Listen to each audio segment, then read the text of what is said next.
কৃষ্ণ হরে হরে, হরে রাম রাম রাম হরে হরে। হরে কৃষ্ণ, প্রণাম। আন্তর্জাতিক কৃষ্ণ ভবনামৃত সংঘ ইসকনের পক্ষ থেকে নিত্যম ভাগবত সেবায় উপস্থিত সকল ভক্তদেরকে আন্তরিক অভিনন্দন এবং শুভেচ্ছা নিবেদন করে আজকের আলোচনা শুরু করছি।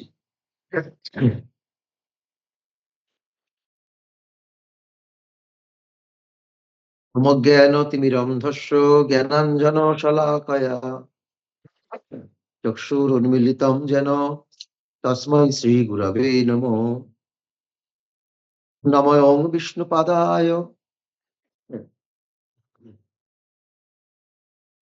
কৃষ্ণপ্রেষ্ঠায় ভূতলে শ্রীমতে ভক্তিবেদান্ত স্বামিনীতি নামিনে নমস্তে সরস্বতী দেবে গৌরবাণী প্রচারিণে নির্বিশেষ শূন্যবাদী পাশ্চাত্য দেশতারিণে বাঞ্ছাকল্পতরুভ্যশ্চ কৃপা সিন্ধুভ্যৈব চ পতিতানাং পাবনেভ্যো বৈষ্ণবেভ্যো নমো নমো। নম মহাবদান্নায় কৃষ্ণ প্রেম প্রদায়তে কৃষ্ণায় কৃষ্ণ চৈতন্য নাম্নে গৌরতিশে নমো।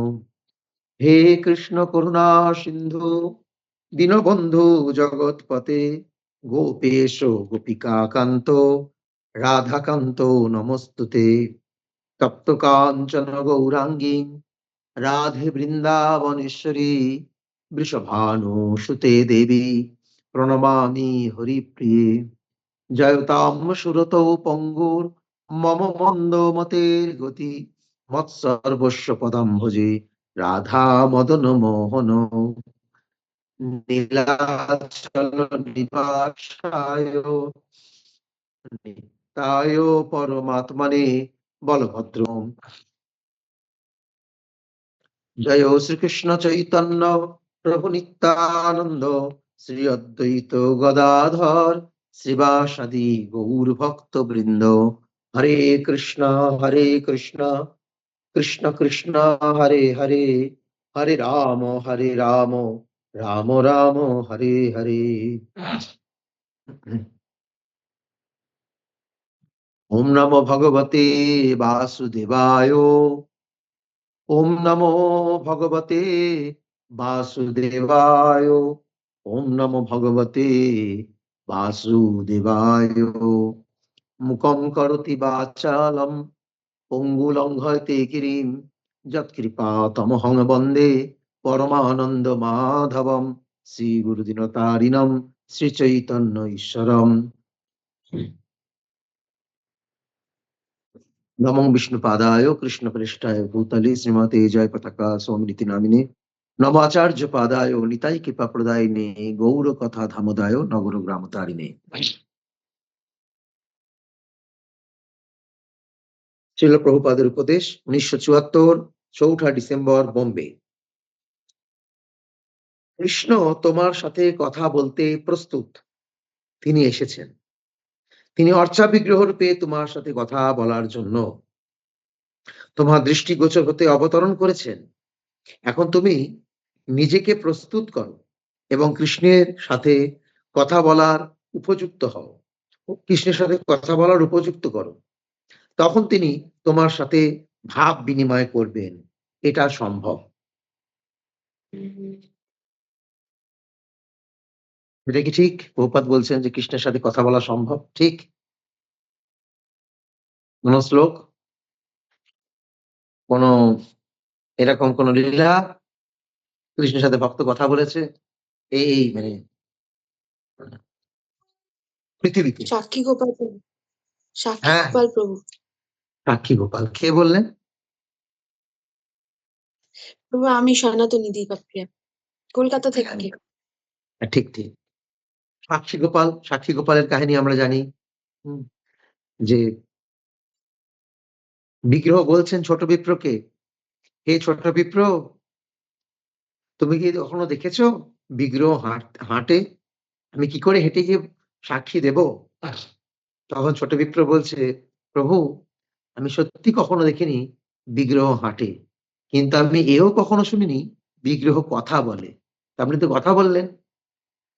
যে কথা বলতে পারে সে হাঁটতেও পারে। এক মিনিট।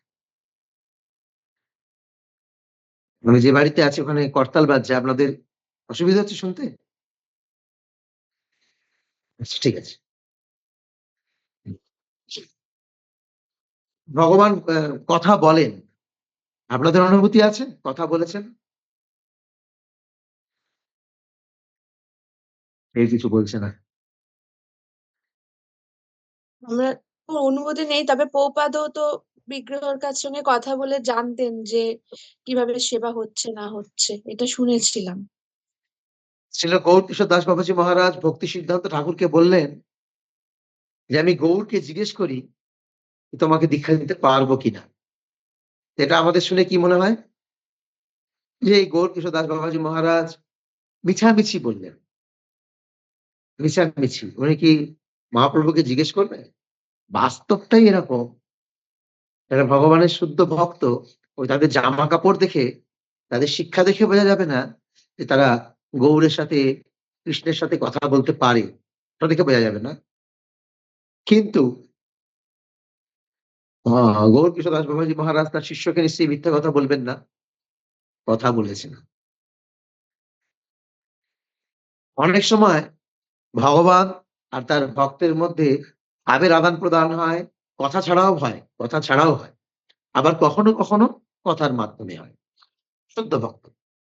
আমি যখন এটি পড়ছিলাম, তখন আমার মনে পড়ছিল একটা জিনিস। যে একজন রাশিয়ান ভক্ত আমার সাথে কথা বলছে। একজন বাঙালি ভক্তের সাথে কথা বলছে। সেই বাঙালি ভক্তটি রাশিয়ান শব্দ, রাশিয়ান ভাষা কিছু জানেও না আর বোঝেও না। এখন সে যদি ওই রাশিয়ান ভক্তের সাথে কথা বলতে চায়, তাহলে তাকে কি করতে হবে? রাশিয়ান ভাষা শিখতে হবে। ব্যাস, তাকে রাশিয়ান ভাষা শিখতে হবে। প্রভুপাদ এখানেই প্রায় সেটাই বললেন, যদি তুমি কৃষ্ণের সাথে কথা বলতে চাও, তাহলে তোমাকে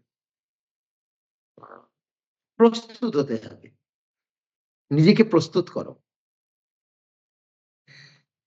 যেরকম রাশিয়ান তো অনেক দূরের কথা। অনেক দূরের কথা। সাধারণত আমরা অনেক সময় হিন্দিতে কথা বলতে পারি না। হিন্দিতে কথা বলতে বললেই আমার যেন কেমন অবস্থা হয়ে যায়। এরকম না? দুবাইতে গিয়েছে প্রচারে, ইংলিশ তো ক্লাস দিতে পারবোই না। ফ্লুয়েন্সি ইংলিশ বলতে পারি না। বুঝতে যদিও অল্প, অল্প পারি, বলার সময় ভাগ, তারপরে আপনার কি অ্যাডজেক্টিভ সব এলোমেলো হয়ে যাবে। কোথায় কি বসাতে হবে, নাউন, প্রোনাউন সব হরিবোল হয়ে যাবে।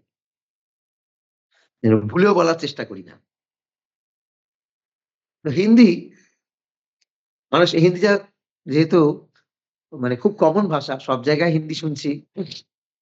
হিন্দিটা অনেকটা বলতে পারি।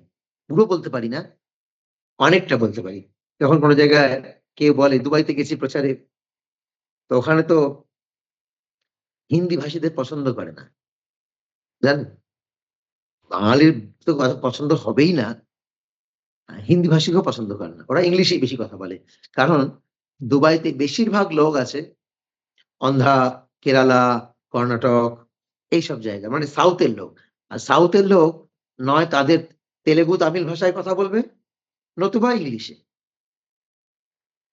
হিন্দি-টিন্দি গুরুত্ব নেই। কিন্তু আমি কি করব? আমাকে ডেকেছে ওরা। তো আমাকে ক্লাস দিতে আমি জিজ্ঞেস করছি যে, "प्रभु जी हिंदी में बोलने से चलेगा?" हाँ, ठीक है।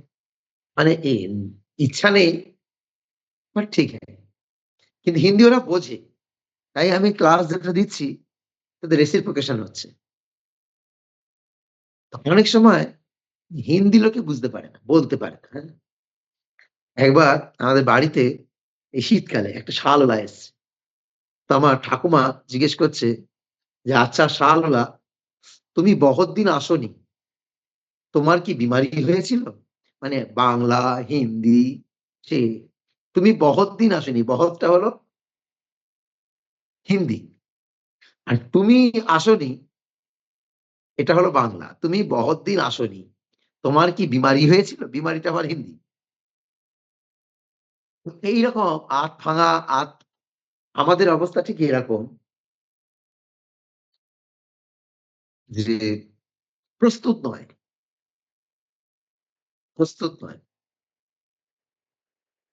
সাধারণত এই জড়জগতে কারোর সাথে ভাবের আদান-প্রদান করতে গেলে যেমন তার ভাষা আমাকে জানতে হয়, তাহলে ভগবানের সাথে ভাবের আদান-প্রদান করতে গেলে ভগবানের মতো হতে হবে না?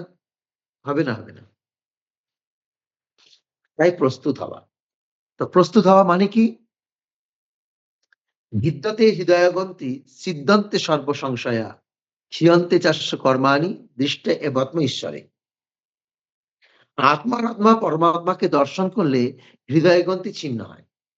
আবার দুটো পরিপূরক। আত্মাকে দর্শন করলে হৃদয়গ্রন্থি ছিন্ন হয়। আবার যদি উল্টো ধরা হয়, হৃদয়গ্রন্থি ছিন্ন হলেই আত্মা পরমাত্মাকে দর্শন হয়। সমস্ত জড়, কাম, ক্রোধ, লোভ, মোহ, মদ, মাৎসর্য, রিপু দমন হওয়ার পর কেউ ভগবানকে উপলব্ধি করতে পারে। এবং প্রসন্ন মনস ভগবত ভক্তি যোগত ভগবত তত্ত্ব বিজ্ঞান এবাত্ম ঈশ্বরে দৃষ্ট এবাত্ম ঈশ্বরে। যখন চিত্ত প্রসন্ন হয়, কাম, ক্রোধ, লোভ ইত্যাদি দ্বারা প্রভাবিত হয় না, হৃদয় প্রসন্ন হয়, তখন ভগবত তত্ত্ব উপলব্ধি হয়। এই একই জিনিস, ভগবানের কথা উপলব্ধি হয়, ভগবানকে বোঝা যায়। কখন? এই কাম, ক্রোধ, লোভ, মোহ ইত্যাদি থেকে মুক্ত হলে। এখন এই কাম, ক্রোধ, লোভ, মোহ থেকে মুক্ত হওয়ার উপায় কি? না তদা রজস্তম ভাবা কামালোভাদয়শ্চ যে চেতো এতৈ রণাবিদ্ধাম স্থিতম সত্ত্বে প্রসিদ্ধতি। কাম, ক্রোধ, লোভ, মোহ, মদ, মাৎসর্য এই সমস্ত জড় রিপুগুলো যা আমাকে উদ্ভ্রান্ত করছে, সেই রিপুগুলোকে দমন করার উপায় হচ্ছে হৃদয়ে নৈষ্ঠিকী ভক্তির উদয়।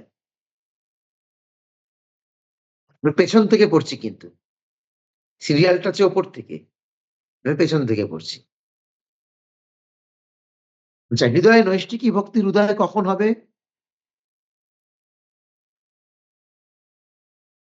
নষ্টপ্রায়সু অভদ্রেষু নিত্যম ভাগবত সেবায়া ভগবতী উত্তম শ্লোকে ভক্তির ভবতী নৈষ্ঠিকী। যদি নিয়মিত ভাগবত শ্রবণ আর শুদ্ধ ভগবত ভক্তের সেবা করা যায়, তাহলে হৃদয়ে নৈষ্ঠিকী ভক্তির উদয় হবে। তো ভাগবত শ্রবণ কিভাবে করব? কেন করব? না শ্রীণুতাম শততা কৃষ্ণ পুণ্য শ্রবণ কীর্তন হৃদন্তস্থ অভদ্রাণী বিদুনতি সুহৃদ শতাম। নিয়মিত করব। আর কেন করব? না হৃদয়কে শুদ্ধ করার জন্য। তাহলে ভগবানকে দর্শন করতে গেলে আমাদের কি করতে হবে? হৃদয়কে শুদ্ধ করতে হবে, এটাই হচ্ছে প্রস্তুতি। তাহলে এক কথায় ভগবানকে দর্শন করতে গেলে আমার হৃদয়কে শ্রবণ করতে হবে, আর হৃদয়কে শ্রবণ করতে গেলে দিবারাত্র শুদ্ধ ভক্তের শ্রীমুখ থেকে ভগবানের কথা শ্রবণ করতে হবে। আর শুদ্ধ ভক্তের সেবা বা তার সাহচর্যে থাকতে হবে। যেমন আমি বললাম আমি হিন্দি বলতে পারি। তো হিন্দি বলতে পারি কি করে? না হিন্দি সিনেমা দেখেছি। হিন্দি সিনেমা দেখে হিন্দি বলা শিখেছি। বাস্তব তো এটা। হুম। আমাদেরকে বলা হয় যে তোমরা ইংলিশ শেখো। কারণ প্রচার করতে গেলে ইংলিশও লাগবে। বিশেষ করে কর্পোরেট প্রিচিং মানে বড়, বড় কোম্পানিতে প্রিচিং করতে গেলে, ইয়ুথদের মাঝে প্রিচিং করতে গেলে সেখানে যদিও সেখানে ইংলিশ প্রয়োজন নেই। যারা কর্পোরেট লেভেলে আছে তারা হিন্দি, বাংলা দুটোই বলতে পারে। আর যারা আ ইয়ুথ তারাও বাংলা এবং হিন্দি দুটোই বুঝতে পারে, বলতে পারে। কিন্তু তাদের ধারণা যে ইংলিশে বলছে শিক্ষিত লোক মানে এর কথা শুনবো। আর ইংলিশ না বললে ওই অনুষ্ঠানে বা ওই প্রিচিং এ কোনো গ্র্যাভিটি নেই। যাই হোক, ইংলিশে বলতে হবে। তো বলা হয় যে যদি আপনি ইংলিশে ক্লাস দিতে চান, স্পোকেন ইংলিশ শিখতে চান, তাহলে আপনাকে স্পোকেন ইংলিশ ক্লাস করার দরকার অতটা নেই। সময় নষ্ট। যদি আপনি আমাদের ইসকনের ভক্তদের কথা প্রভুপাদের লেকচার শোনেন আর ভক্তিচরণ গুরু মহারাজের লেকচার শোনেন, তাহলে আপনি অনেকটা ইংলিশ আয়ত্ত করতে পারবেন। কারণ ভক্তিচরণ গুরু মহারাজ তার ইংলিশ খুব ধীরে বলেন মহারাজ আর স্পষ্ট। ব্রিটিশ ইংলিশ তো টানটা একটু অন্যরকম। দেখবেন যারা বাংলাদেশের লোক তারাও বাংলা বলছে।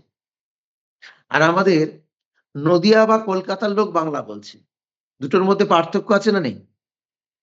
জায়গা মানে ভাষা শুনেই বলে দেয় যে আপনি কি পূর্ববঙ্গের? বা আপনি কি মেদিনীপুরের? আপনি কি নবদ্বীপের? আপনি কি কলকাতার? ভাষা শুনে বলে দেয়।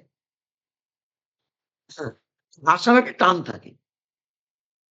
তো সেরকম যারা ব্রিটিশ থেকে এসছে, ব্রিটেন থেকে এসছে, তাদের ইংলিশ বোঝা খুব কঠিন আমাদের পক্ষে। তারা বুঝতে পারে। আমরা বুঝতে অতটা পারব না। কিন্তু ভক্তিচরণ গুরু মহারাজ ওনার ইংলিশ খুব স্পষ্ট। আর যদি আপনি লীলাগুলো জানেন, কারণ ভাগবত, মহাভারত, রামায়ণের লীলা মোটামুটি আমার জানা আছে। আর সেটা ইংলিশে শুনছি। আপনি আয়ত্ত করতে পারবেন, রপ্ত করতে পারবেন। যে লীলাটি জানেন না সেটা হয়তো বুঝতে একটু টাইম লাগতে পারে। কিন্তু সাধারণত গীতা ভাগবতের লীলাগুলো তো একই প্রায়। যদি সেটা জানা থাকে আর সেটা যদি এইরকম ধীরে, ধীরে কোনো ইংলিশ বলা লোকের কাছে শোনেন, কিছুটা আপনি রপ্ত করতে পারবেন। বাস্তবিক আমি অত ইংলিশ জানি না। আমি অনেক সময় এই বিভিন্ন লোকে কথা বলে, সেখান থেকে শুনে আমি বোঝার চেষ্টা করি যে এই কথাটা কোথায় লাগালো কথাটা? কি পরিপ্রেক্ষিতে লাগালো? হিডেন এই কথাটা আমি জানতামই না। এর মানে কি? আমি পরশুদিন শিখলাম এটা। হিডেন মানে কি? এক জায়গায় গেছি, তিনি বলছেন যে, "আপনাদের দুর্গাপুর ইসকন মন্দিরে সবকিছু ওপেন, কোন হিডেন নেই।" আমি তো আর বুঝতেই পারছি না হিডেন নেই মানেটা কি? তা আমি অভিজিৎ বাবুকে জিজ্ঞেস করলাম, "অভিজিৎ হিডেন মানে কি?" বলল, "গুপ্ত, লুকানো, লুকিয়ে রাখা একে বলা হয় হিডেন।" ভালো লাগলো। এইরকম ভাবে কোন কথা শুনলেন, শোনার পর সেটাকে মনে রাখবেন। আর সেটাকে ২-৪ বার কোন জায়গায় এপ্লাই করার চেষ্টা করবেন। অনেক সময় দেখবেন যে আমি হয়তো কোন কথার মাঝে বলে ফেললাম। তো কোন ভক্ত বলছে যে, "প্রভু এটার সাথে এই পরিপ্রেক্ষিতে এই কথাটা আসে না।" এইটা এই পরিপ্রেক্ষিতে আসে। তো আমাদের তো অনলাইন ক্লাস। সব তো ভক্ত ঘরোয়া, হ্যাঁ? তাহলে ভুল হয়ে গেলেও মানে বিশাল কিছু অপরাধ হয় না। ঘরের লোক রেকটিফাই করে দেয়। তো এখন ব্যাপার হচ্ছে যদি আমরা প্রভুপাদের লেকচার এখন আবার শ্রীপাদ মণিগোপাল প্রভু এই প্রভুপাদের লেকচারের নিচে বাংলা অনুবাদ করে দিচ্ছেন। খুব ভালো হয়েছে। হ্যাঁ, আপনারা দেখবেন যে ও শ্লোকের নিচে তার বাংলা আ ট্রান্সলেশন গুলো স্ক্রলিং হচ্ছে। হুম? এতে করে কি হয়? বুঝতে সুবিধা হয়। প্রভুপাদ কি বলতে চাইছেন। প্রভুপাদ এবং প্রভুপাদের গুরুদেব ছিল ভক্তি সিদ্ধান্ত সরস্বতী ঠাকুরের যে সমস্ত ভাষা এটা হচ্ছে ব্রিটিশ ইংলিশ। আমাদের এরকম গোদা ইংলিশ নয়। হুম। সেই সমস্ত ইংলিশের অর্থ আমরা অনেক সময় বুঝতে পারব না।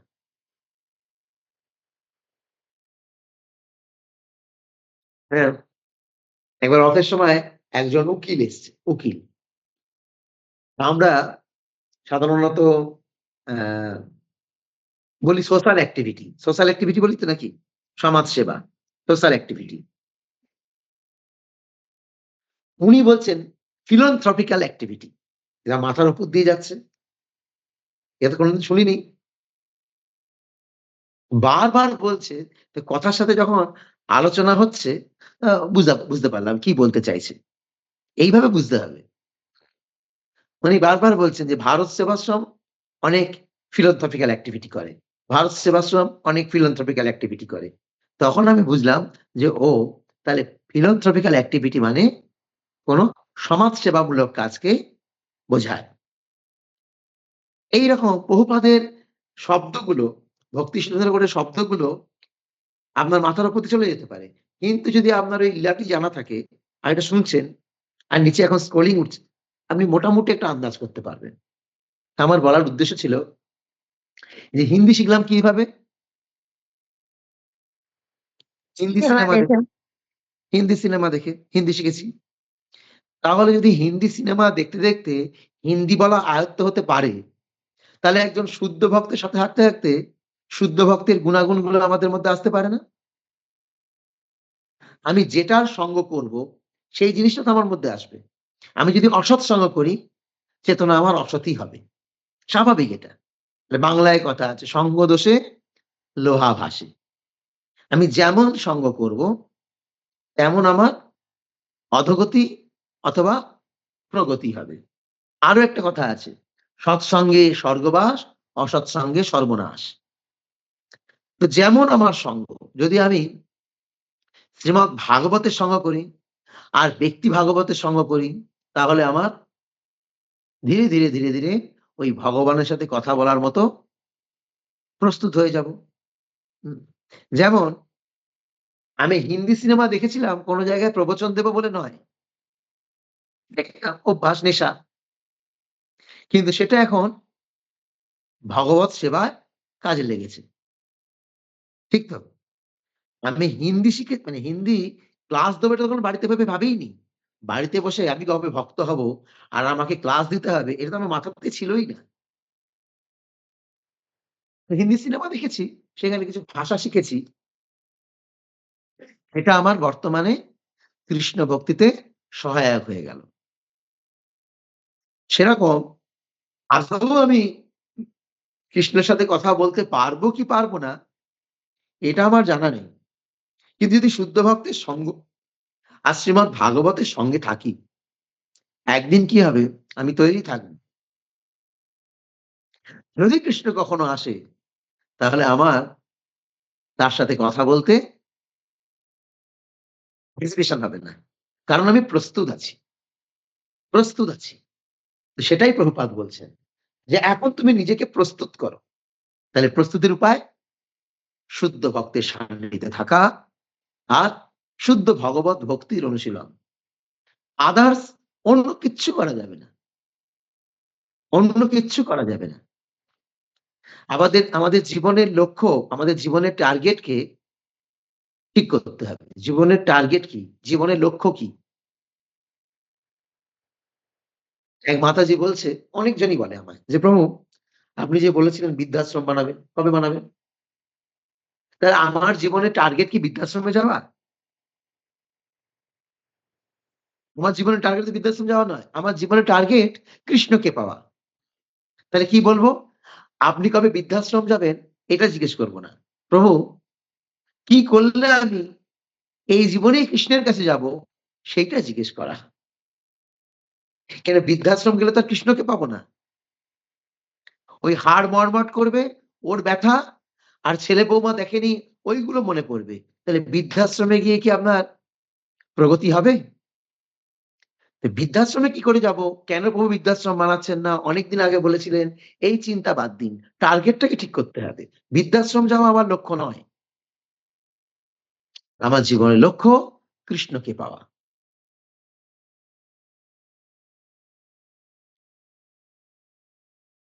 তো কি জানি মনের মধ্যে একটা সকালবেলা চিন্তা আসছিল। যে যদি কোনদিন আমাকে কেউ চুরি বদনাম দেয়, হতে পারে না? চুরি করে এই কালকে অনেক ভক্ত তাদের আঙুলের আংটিগুলো খুলে দিয়ে দিয়েছে। ক্লাস দেওয়া হয়েছে, দিয়ে দিয়েছে। তো এখন কেউ হয়তো পরে আবার ট্রোল করে বলতে পারে যে, "প্রভু এসে আমাদের সব সোনা-দানা নিয়ে চলে যায়।" হ্যাঁ? বদমাস অমুক-তমুক বলতে পারে। তো ওইটা মাথার মধ্যে ঘুরে একটা সকালবেলা চিন্তা আসলো। যদি কখনো কেউ আমাকে বদনাম দেয় চোর বলে, সংস্থা বলল, "হ্যাঁ, তাহলে তুমি এগুলো করেছো, লোকের সোনা-দানা মেরেছো।" বলতে তো কোনো ট্যাক্স লাগে না। কেউ যদি বলল। হুম? আমি মনে, মনে চিন্তা করি তাহলে আমার কি করা উচিত? এই সব জিনিসপত্র দিয়ে এমনকি মোবাইলটা সব দিয়ে আমি হেঁটে, হেঁটে বৃন্দাবন যাব। হেঁটে, হেঁটে বৃন্দাবন। আর রাস্তায়, রাস্তায় জপ করতে, করতে যাব। তাতে অনেক প্রলোভন আসবে। হ্যাঁ? নানান রকম প্রলোভন আসবে। কোন একটা মন্দিরে চলছে না, সেই মন্দির থেকে কেউ বেরিয়ে এসে বলবে যে, "আপনি আমাদের মন্দিরে থাকুন, এখানে সেবা পূজা করুন।" কেউ বলবে যে, "ঠিক আছে, আপনি আমাদের এই এলাকায় গ্রামে প্রচার করুন, খাওয়া-দাওয়ার চিন্তা করতে হবে না।" তা আমি তখন চিন্তা করছিলাম যে, আমার টার্গেট কি তখন ওইখানে ব্যাক নেবে? মানে ওই সাইডে চলে যাবে না সোজা থাকবে? মনে, মনে চিন্তা করছি। হ্যাঁ? যে সেই সময় আমি কি ওই মন্দিরের দায়িত্ব নিয়ে আবার আটকে যাবো? ওই গ্রামে প্রচার নিয়ে আবার আটকে যাবো? না আমার টার্গেট সোজা থাকবে?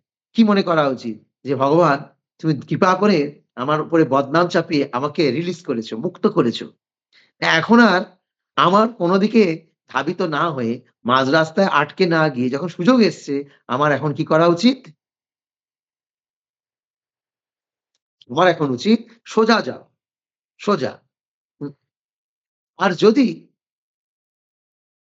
কখনো কোনো ব্যক্তি আমাকে এসে জিজ্ঞেস বলে, "এটা করতে হবে, ওটা করতে হবে, তোমার এত কষ্ট, তোমাকে আমি এই সুযোগ করে দিচ্ছি।" তাকে আমি জিজ্ঞেস করব, "তুমি কি কৃষ্ণ?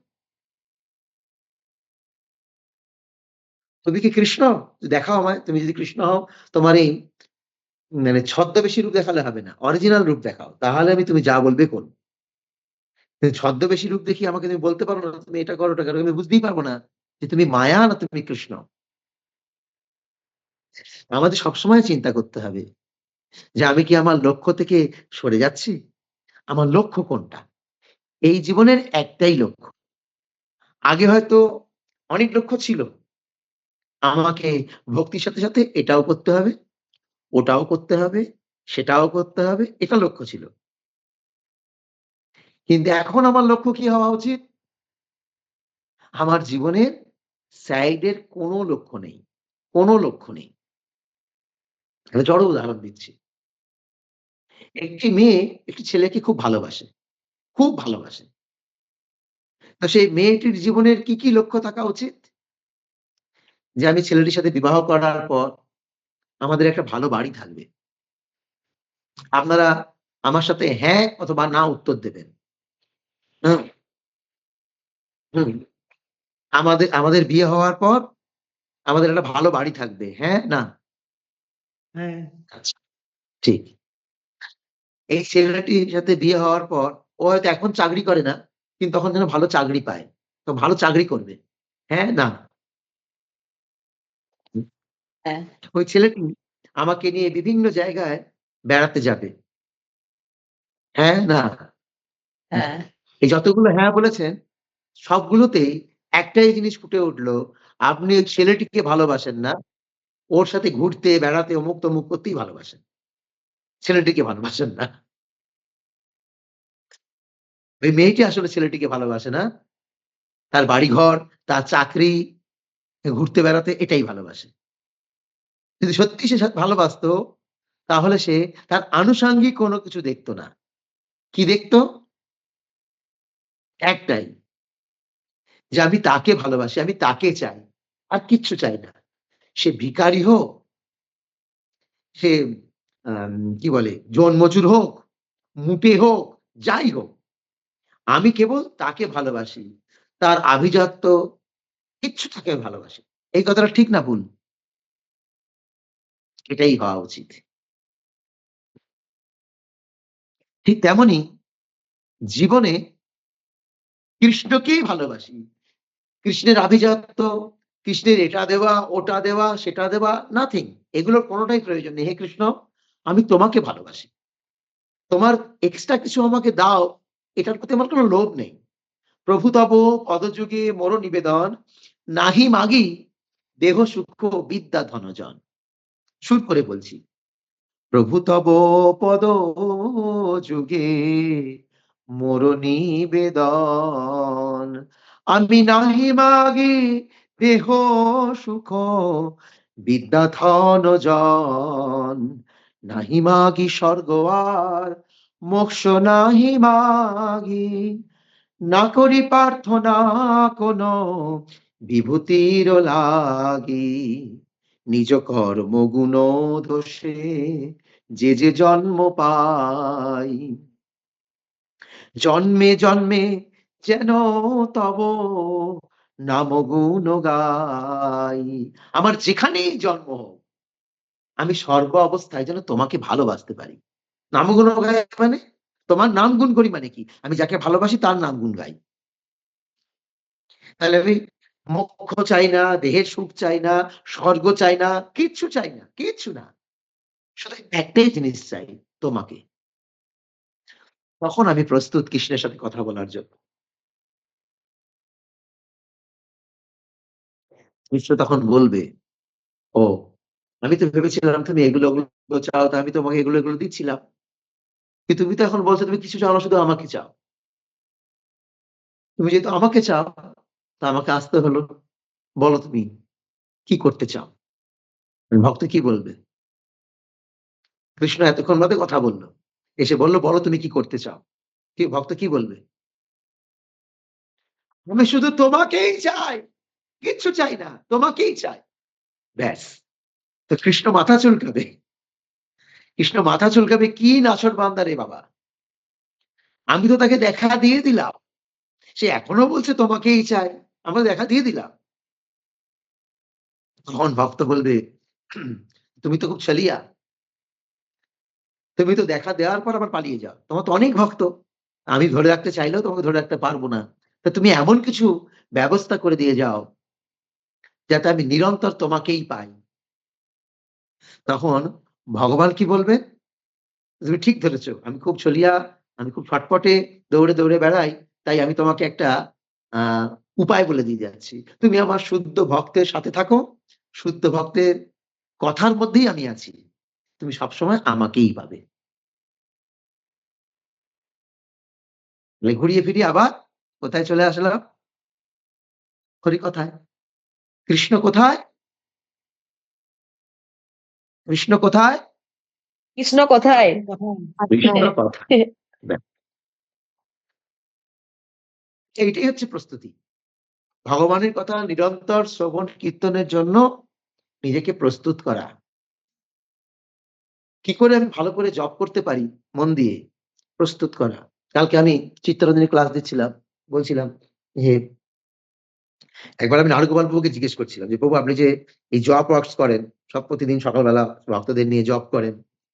তো যেভাবে আপনি জব করেন তো অনেক টাইম লাগবে। প্রায় ২.৫-৩ ঘন্টা। হরে কৃষ্ণ, কৃষ্ণ, কৃষ্ণ হরে, হরে, হরে রাম, রাম, রাম হরে, হরে এভাবে জব করতে অনেকক্ষণ টাইম লেগে যাবে। ২.৫-৩ ঘন্টা।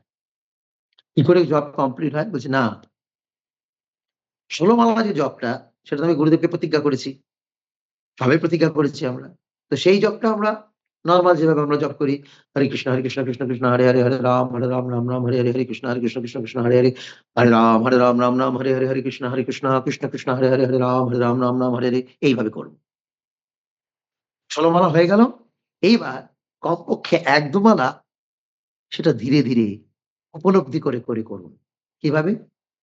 হরে কৃষ্ণ, কৃষ্ণ, কৃষ্ণ, হরে, হরে হরে রাম, রাম, রাম, হরে, হরে, হরে কৃষ্ণ, কৃষ্ণ, কৃষ্ণ, হরে, হরে, হরে রাম, রাম, রাম, হরে, হরে, হরে কৃষ্ণ, কৃষ্ণ, কৃষ্ণ, হরে, হরে, হরে রাম, রাম, রাম, হরে, হরে। এইভাবে কমপক্ষে ১-২ মালাও জপ করব। অনুভূতি করে, কৃষ্ণের কাছে আকুলভাবে প্রার্থনা করে। তখন কি হবে? বৈবর্ণবে পথু হবে সংঘটন, নিরন্তর নেত্রে ববে অশ্রুধার। তখন চোখ দিয়ে জল পড়বে। মনে, মনে ভাববো যে, "কৃষ্ণ তুমি কত আমাকে ভালোবাসো।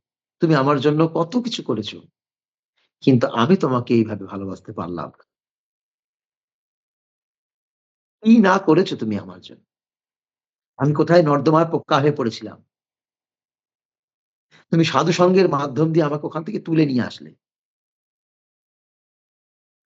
জানতামই না একাদশী কি? তুমি কে? ভক্তি কি? তুমি কাউকে না কাউকে মাধ্যম করে আমাকে সব হাতে শিখিয়েছ। কিন্তু এরপরেও আমি তোমার হতে পারলাম না। আমার মন অন্যদিকে পড়ে আছে। এইটা কখন হবে? যখন ওইভাবে জপ করব। হরে কৃষ্ণ, কৃষ্ণ, কৃষ্ণ, হরে, হরে। হরে রাম রাম রাম হরে হরে, হরে কৃষ্ণ মনে মধ্যে এটাই, হে কৃষ্ণ তুমি কত আমাকে ভালোবাসো, কিন্তু আমি ভালোবাসতে পারছি না। আমি কেন ভালোবাসতে পারছি না? কেন আমি আমার জীবনে তোমাকেই আমার করতে পারছি না? কেন আমি অন্য জিনিসকে, অন্য কাউকে আমার ভাবছি? কেন তোমাকে আমার করতে পারছি না? এটাই জীবনের লক্ষ্য। তো জীবনের লক্ষ্য হচ্ছে কৃষ্ণকে পাওয়া, অন্য কিছু না। যেটা উদাহরণ দেয়া হলো, একটা মেয়ে একটা ছেলেকে ভালোবাসে ছেলেটিকে পাওয়ার জন্য। ছেলেটির আসবাব, বৈভব, আ চাকরি এগুলোর জন্য ছেলেটিকে ভালোবাসে না। হুম। তাই এখন সমাজে একটা কথা শোনা যায় যে প্রকৃত ভালোবাসা নেই। একটি ছেলে একটি মেয়েকে, একটি মেয়ে একটি ছেলেকে ভালোবাসছে ঠিক, কিন্তু প্রকৃত ভালোবাসা নেই। তাই ভালোবেসে বিবাহ করার পরেও কয়েকদিন বাদে ডিভোর্স হচ্ছে। কেন? প্রকৃত ভালোবাসা নেই তো। আমাদের ভেতরে তো ভালোবাসা আছে।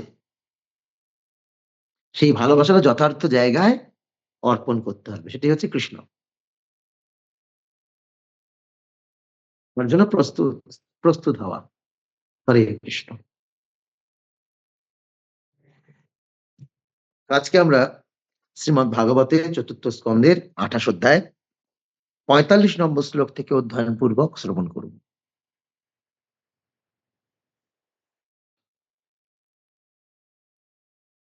গতকাল আমরা শ্রবণ করেছি যে কিভাবে পতির সেবা করতে করতে স্ত্রী ক্ষীণ হয়ে গিয়েছিলেন, ক্ষীণ।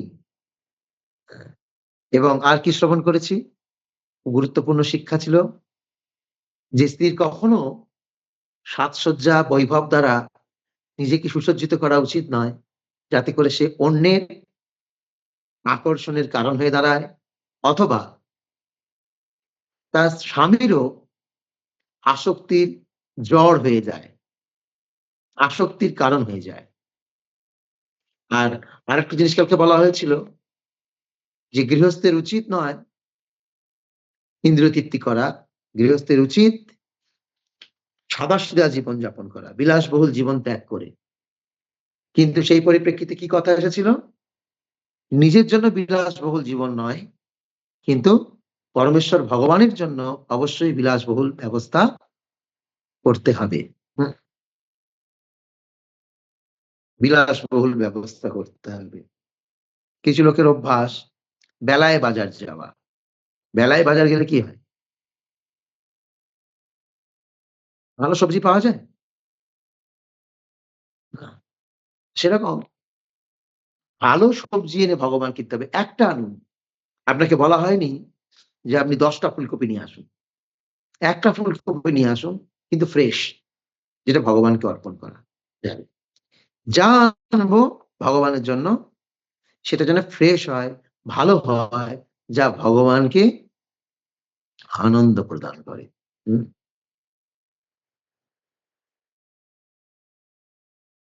এই কালকে আমি যে শালের ড্রেসটার কথা বলছি। এই যে শালের ড্রেস, অন্য কোনো ড্রেস পরানো যেতে পারত। বসন্ত পঞ্চমীতে কাপড় ড্রেস তো পরানো হয়। অন্য কোনো ড্রেস তো পরানো যেতে পারত। তা আমি কেন ভাবছি শালের ড্রেসটা পরাবো?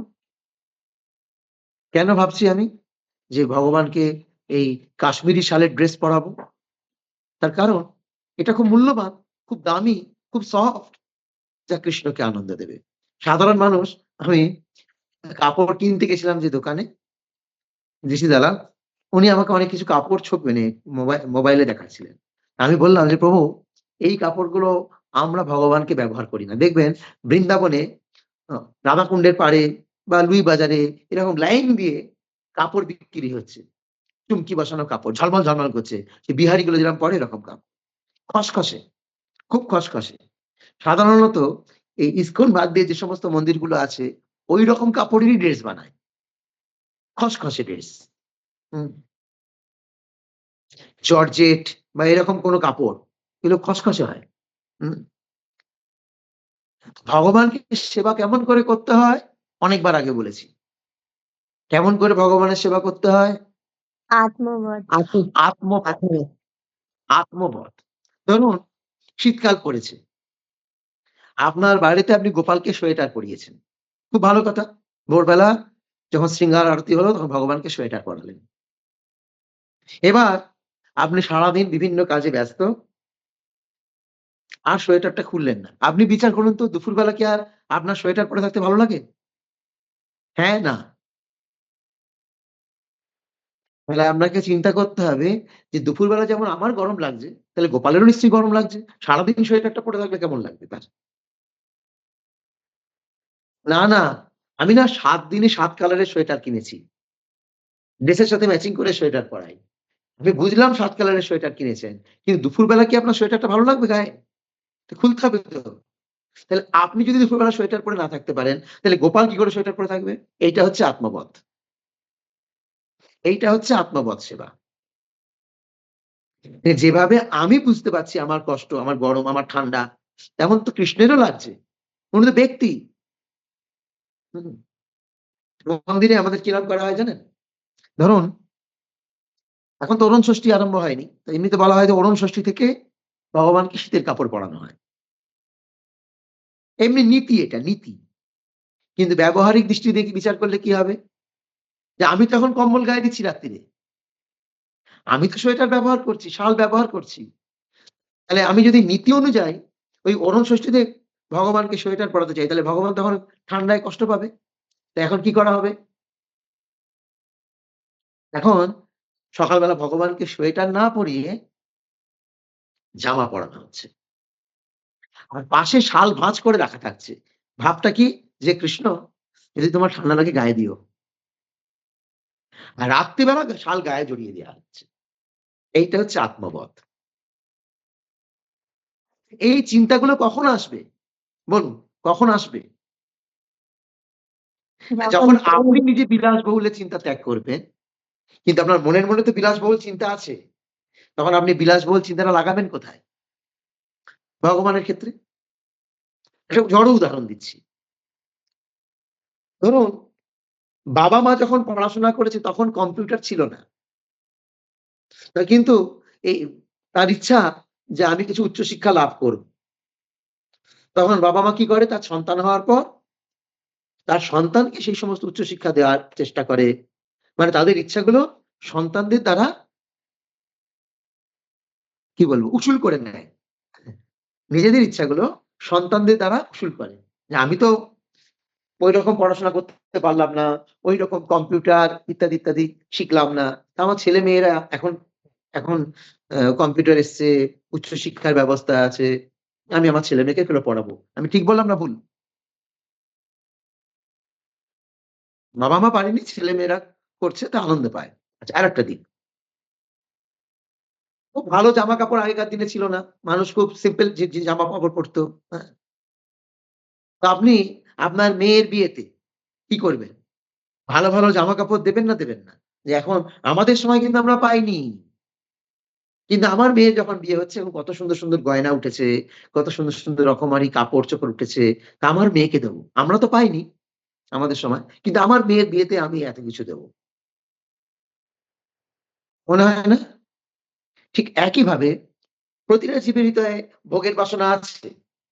কিন্তু যখন সে ভগবানকে ভালোবাসবে তখন তার কি মনে হবে? আমি এইসব উপভোগ করব না।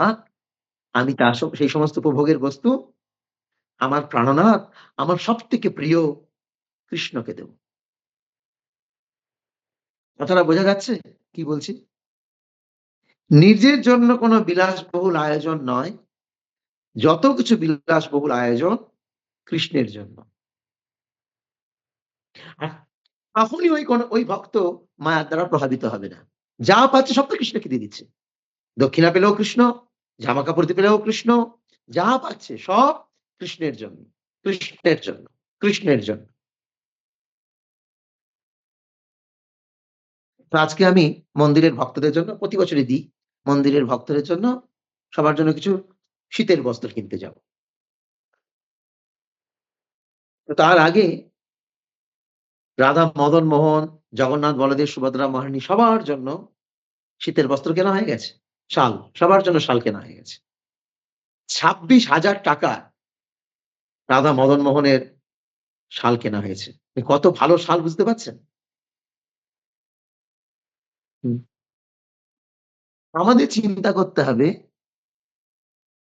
যে আমার জীবনের যা মানে ইচ্ছা, সব বাসনা শ্রীকৃষ্ণকে অর্পণ করে দেব। আমি নিজে সেজে কত আনন্দ পাবো।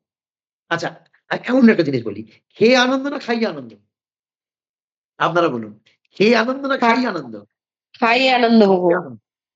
খেয়ে আনন্দ নেই কিন্তু। আমি দেখেছি অনেক গৃহস্থ বাড়িতে গিয়েছি। নিন্না প্রভু বলতে, বলতে যে আইটেমটা বানিয়েছিল তো খুব ভালো আইটেম। লেগেছেও ভালো। প্রভুরাও নিচ্ছে। কিন্তু যার বাড়িতে রান্না হয়েছে তার বাড়িতে নেই কিন্তু আর শেষ হয়ে গেল। উনি একটা আন্দাজ করে বানিয়েছিলেন যে ভক্তরা গেছে ৪ জন, ওনাদের বাড়িতেও ৪ জন। তাহলে ৮ জন আছে। উনি হয়তো দেখা গেল ১২ টা আইটেম ১২ টা জিনিস বানিয়েছেন। ওই আইটেম ১২ টা বানিয়েছে। হ্যাঁ? তো খাওয়াতে কি হলো? অ সব ভক্তরা এত ভালো লেগেছে আর মাতাজিও জোর করছিল, "প্রভু খান না, একটা নিন না, একটা নিন না।" হয়ে গেছে। তো মাতাজি কি দুঃখ পায়? ইস! আমার জন্য একটাও রইল না। আনন্দ পায় না দুঃখ পায়? না, দুঃখ পায় না। আনন্দ পায় প্রভু, আনন্দ পায়। হুম। দুদিক দিয়ে আনন্দ পায়। এক, যে আমি ভালো রান্না করতে পেরেছি, তাই উনার খুব ভালো লেগেছে। এটা একটা আলাদা আনন্দ। আরেকটা না এমনি নীতিতেই আছে, খাইয়ে আনন্দ। যদি মানে খেয়ে আনন্দ নেই, খাইয়ে আনন্দ আছে, তাহলে এটা যদি কৃষ্ণের ক্ষেত্রে প্রয়োগ করা হয়, নিজে সেজে আনন্দ নেই, বরং কৃষ্ণকে সাজিয়ে আনো। হুম। আমি সবকিছু দিয়ে শ্রীমতী রাধারানীকে আর কৃষ্ণকে, মহাপ্রভুকে, জগন্নাথকে সাজাবো। তাহলেই আমি আনন্দ পাবো। আবার ঘুরে আসছি। যস্মিন তুষ্টে জগৎতুষ্ট প্রণীতে প্রণীতম জগৎ। একে সন্তুষ্ট করলে আমিও সন্তুষ্ট হয়ে যাব। আমি সন্তুষ্ট নয়, জগৎ সন্তুষ্ট হবে। যখন বাইরের লোকেরা রাধা মদন মোহনকে দেখতে আসবে, তারা হাঁ করে তাকিয়ে থাকবে। উফ! কি সুন্দর! কি সুন্দর! এখানে আসলে আর মনে হয় না বাড়ি ফিরে যাই। কি সুন্দর! মনে হবে না? তাহলে জগৎ সন্তুষ্ট হলো। এই যে সে ভাবছে ভগবান কত সুন্দর, তার ভেতরটা তো শুদ্ধ হচ্ছে। কেন? সে তো অনেক নোংরা জিনিস দেখেছে। অনেক জাগতিক সৌন্দর্য দেখেছে। এই সব সৌন্দর্যকে অতিক্রম করে গিয়েছে ভগবানের সৌন্দর্য। সেটা তার হৃদয়ে দাগ কাটলো। তারপরে সে কি করবে? মাঝেই ভগবানকে দর্শন করার জন্য আসবে। অনেক সময় দেখেছি, এসেছিল পুজো দিতে। এত সুন্দর ভগবানের শৃঙ্গার দেখে বসে পড়ল। পুজো দিল, জপ করল, হাঁ করে তাকিয়ে আছে। যাওয়ার সময় বলল, "আচ্ছা আমি একটা ড্রেস দিতে পারি এরকম ভগবানকে?" "হ্যাঁ, আপনিও পারেন। অমুক দিনে দিতে পারেন।"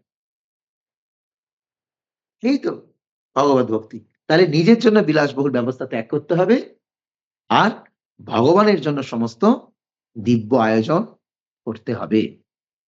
৪৫ নম্বর শ্লোকে বলা হচ্ছে, "অজানতি প্রিয়তমম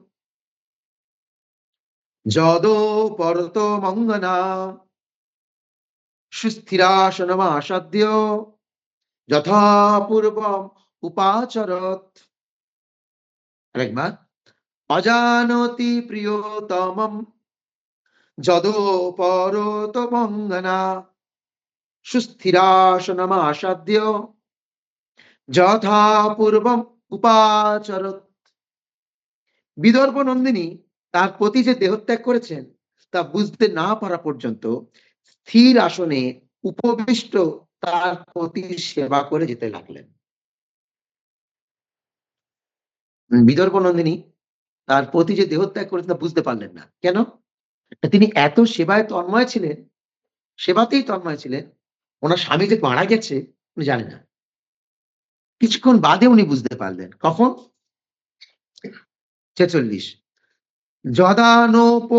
লভেতাঙ্গা বুষ্মাণম প্রত্যুরর্চতি আশিত সংবিঘ্ন হৃদয়া দ্রুতভ্রষ্টা মৃগী যথা।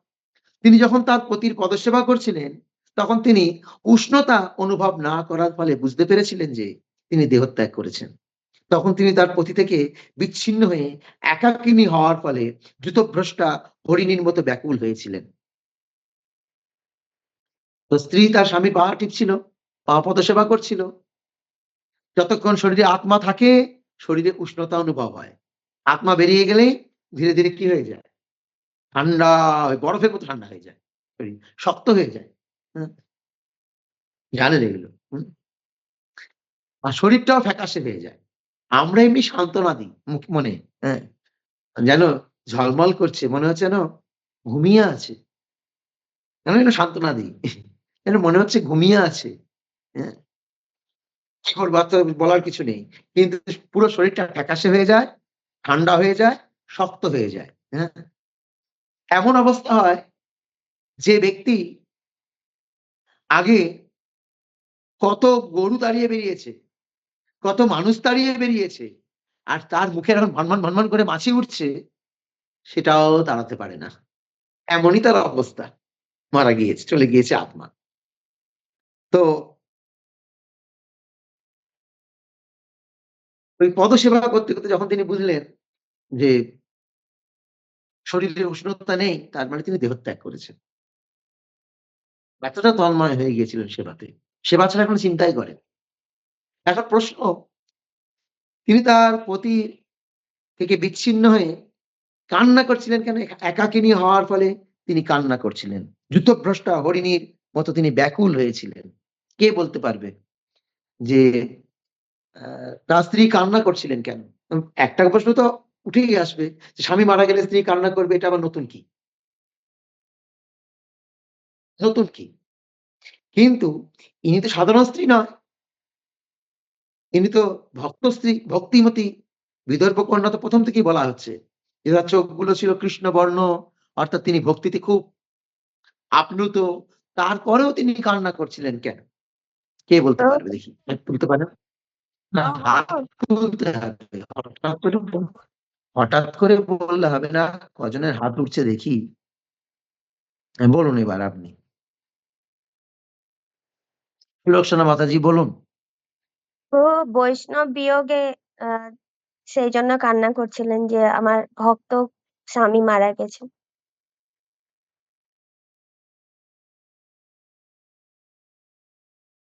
আ অনুকম্পিতা মাতাজি কিছু বলছেন? হ্যাঁ, প্রভুজি ওটাই বলতে চাইছি যে ভক্ত সঙ্গ থেকে উনি অচ্যুত হলেন, তাই উনি কান্না করছেন। প্রভু রিয়া সেবা সুদেবী করতে মাতাজি কিছু পারবেন না। বলছেন? মাধুরী এটা বললো প্রভু, আর তো সেবা করতে পারবেন না। করতে পারবেন না ওই জন্য। আর সেবা করতে পারবে না। হ্যাঁ, একদম এখানে ঠিক আছে। ঠিক একইভাবে আমরা যদিও গীতায় পড়ছি, "বাসাংসে জিন্নানি যথা বিহায় নবানি গিন্নাতি নরঃ পরাণি" ইত্যাদি বহু শ্লোক পড়ছি। তারপরেও কোন ভক্ত মারা গেলে, কোন ভক্ত অসুস্থ হলে আমরা যে কান্না করি, সেটাকে কখনো মনে করা উচিত না মায়া কান্না। জাগতিক লোক মারা গেলে কান্না করছি, এটা মায়া কান্না। কিন্তু কোন ভক্ত মারা গেলে, কোন ভক্ত অসুস্থ হলে অন্যান্য ভক্তরা যে ভগবানের কাছে প্রার্থনা করে, এই যে কয়েকদিন আগে ধীরশ্রেষ্ঠ প্রভু বলছিলেন যে গুরুদেব অসুস্থ হলে, কোন ভক্ত অসুস্থ হলে বাংলাদেশে এই পরিস্থিতির জন্য আমরা ভগবানের কাছে প্রার্থনা করছি। এটা কি মায়া? এটা কি আসক্তি? না, এটা মায়া বা এটা আসক্তি নয়। তার কারণ, না ভক্ত ছাড়া আমাদেরকে ভগবানের কথা শেখাবে কে? ভগবৎ সান্নিধ্য দেবে কে? তিনি যতদিন ছিলেন ততদিন আমাদেরকে কৃষ্ণ কথায় সম্পৃক্ত করেছেন। শ্রীশ্রীমৎ ভক্তিচরণ স্বামী গুরু মহারাজ অপ্রকটের পর ভক্তরা বলে ডিসেম্বর মাস আসলেই যে এই ডিসেম্বর মাস বেকার গেল। কেন? না ভক্তিচরণ গুরু মহারাজ যতদিন ছিলেন ডিসেম্বর মাস মানেই মায়াপুরে ৩ দিন ৪ দিন স্পেশাল হরিকথার আসর হতো। মনে পড়ছে ধীরশ্রেষ্ঠ প্রভু? হ্যাঁ, হ্যাঁ, হ্যাঁ। তাই না? এখন ডিসেম্বর মাস আসলে কি হয়? এখন আর ওই আয়োজন নেই তো। সারা বছর ভক্তিচরণ গুরু মহারাজের শিষ্যরা এবং অন্য গুরু মহারাজের শিষ্যরাও অপেক্ষা করে থাকতো। ভক্তিচরণ গুরু মহারাজ সবার কাছে প্রিয় ছিলেন। সবার কাছে। হুম। বাচ্চা থেকে বুড়ো সবার কাছে তিনি প্রিয়। ওনার ব্যবহার, ওনার স্নিগ্ধ রূপ এবং ওনার বাগ্মিতার জন্য সবার কাছে। আমি তো এখনো মনে করতে পারি না যে ভক্তিচরণ গুরু মহারাজ নেই। যখনই প্রবচন হয় আমার মনে হয় যেন ভক্তিচরণ গুরু মহারাজ আছেন।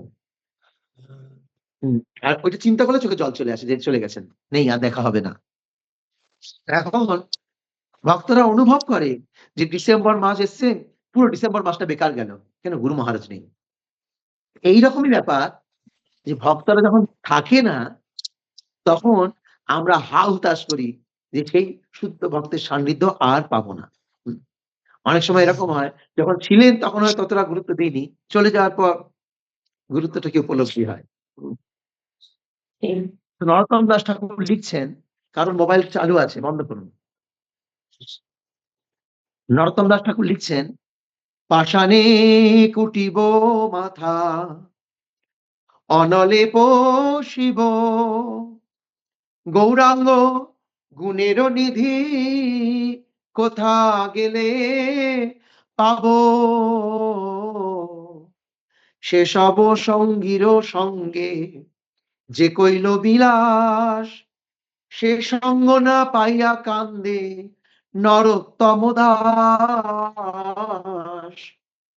সেখানেও তিনি বলছেন, পাষাণে কুটিব মাথা, আমি পাথরে মাথা চাপড়াবো, আগুনে প্রবেশ করবো, অনলে পশিব। কেন না, গৌরাঙ্গ গুণেরও নিধি কোথা গেলে পাবো। এইরকম মহাপ্রভুর শুদ্ধ ভক্তদের সান্নিধ্যে আমি কোথায় আর পাবো, তাই কান্না করছে। তার শরীরের জন্য নয়, তার ব্যক্তিত্বের জন্য কান্না করছে। তিনি কত শুদ্ধ ব্যক্তিত্ব, যিনি আমাকে সবসময় কৃষ্ণ কথায় ডুবিয়ে রাখতেন, যিনি সবসময় আমার ভুলগুলো ধরিয়ে দিতেন, যিনি সবসময় আমাকে শুদ্ধ কৃষ্ণ ভক্তির পথে পরিচালিত করতেন। আর কেউ বলার রইল না, আর কেউ নেই বলার। অনেক সময় যখন মা মারা যায়, তো মা ছোটবেলা থেকে অনেক বকা দিয়েছে, মেরেছে। হুম। তারপরে যখন মা মারা যায়, তো মাকে জড়িয়ে ধরে ছেলে কান্না করতে করতে বলে, মা আমাকে আর কে শাসন করবে। এটাই ভক্তি জীবন, একই ক্ষেত্রে প্রয়োগ। বেঁচে থাকতে এখন মাকে ভালো লাগলো না, বিরক্তি লেগেছে, মা বকেছে, ভাল লাগে না, দিন রাত ঘ্যানর ঘ্যানর প্যানর প্যানর করতেই থাকে। তো মারা যাওয়ার পর তখন মাকে জড়িয়ে ধরে বাচ্চা কান্না করে না, আমায় কি আর বকা দেবে, আমি খেয়েছি কিনা কে জিজ্ঞেস করবে। ঠিক একইভাবে একজন শুদ্ধ ভক্ত চলে যাওয়ার পর সে তার স্ত্রী হোক বা অন্য কেউ হোক কান্না করে। কেন? কান্নাটা জড় কান্না নয়, সেই কান্নাটাও চিন্ময়, যে আমাকে কে আর কৃষ্ণ ভক্তিতে সহযোগিতা করবে, তাই জন্য কান্না। আর রায় রামানন্দ মহাপ্রভু সংবাদে মহাপ্রভু জিজ্ঞেস করলেন রায় রামানন্দকে, দুঃখ মধ্যে জীবের কোন দুঃখ বড়? রায় রামানন্দ বললেন, কৃষ্ণ ভক্ত বিরহ বিনা নাহি দুঃখ নাহি দেখি দড়। মানে কৃষ্ণ ভক্তের বিরহ বাদ দিয়ে অন্য কোনো দুঃখ নেই। আমি এখন যে বাড়িতে আছি, চন্দ্রাবতী মাতাজি এবং সদাশিক্ষী প্রভুর বাড়িতে, আমার মনে পড়ছে যে আগে যখন আমরা এখানে প্রচারে আসতাম, প্রায় 15 দিন 17 দিন থাকতাম। হ্যাঁ, আর যখন আমাদের চলে যাওয়ার সময় হতো, তো মাতাজি মুখটা লাল হয়ে থাকতো। হ্যাঁ, মাথাটা গুঁজে বাসন মাজতো, উঠোনের মধ্যে যখন বাসন মাজতো, মাথাটা গুঁজে বাসন মাজতো, তাকাতো না আমাদের দিকে। কেন তাকাতো না? মানে তাকালেই কান্না করে ফেলবে। রীতিমতো পরিবারের সবাই কান্না করতো, আমরা তো পরের বছর আবার আসবো। কিন্তু কেন কান্না করতেন? প্রভু কান্না করতো, মাতাজি দাদা কান্না করতো, বাচ্চাগুলো ছেলেগুলো তখন ছোট ছিল, মাতাজি কান্না করতো, সবাই কান্না করতো, মুখ লাল। কেন? এই যে 15 দিন 17 দিন ভক্তরা ছিল, সন্ধ্যা আরতি, সন্ধ্যা আরতি হতো না, দর্শন আরতি হতো। হুম? গৌরনিতাই বাড়ির দরজায় দাঁড়াতো, আর দর্শন আরতি হতো। হুম? এই প্রতিদিন মানে 17 দিন বাড়িতে উৎসব চলতো। কারোর বাড়িতে মেয়ের বিয়েতেও অত 17 দিন উৎসব হয় না। 17 দিন বাড়িতে লোকজন আসা যাওয়া, যাদেরকে আমরা প্রচার করতাম তারা আসতো, প্রসাদ হতো, বৈষ্ণব সেবা চলতো। এবেলা ওবেলা রান্না, তখন তো মাতাজির এত বয়স ছিল না, অল্প বয়স ছিল। সারাদিন সবজি আমান্য। হ্যাঁ? চলছে, ভান্ডারা চলছে, চলছেই। হুম? ভজন, কীর্তন, পাঠ, প্রবচন, একটা আলাদা, যদিও এখন আর সেটা নেই। হ্যাঁ, এটা আলাদা মহল ছিল সেটা। উৎসবের মহল। একটা ভেবে দেখুন, কারুর বাড়িতে যদি 17 দিন ধরে এইরকম একটা অনুষ্ঠান হয়, তো তারপরে তারা চলে গেলে খারাপ লাগবে না লাগবে না?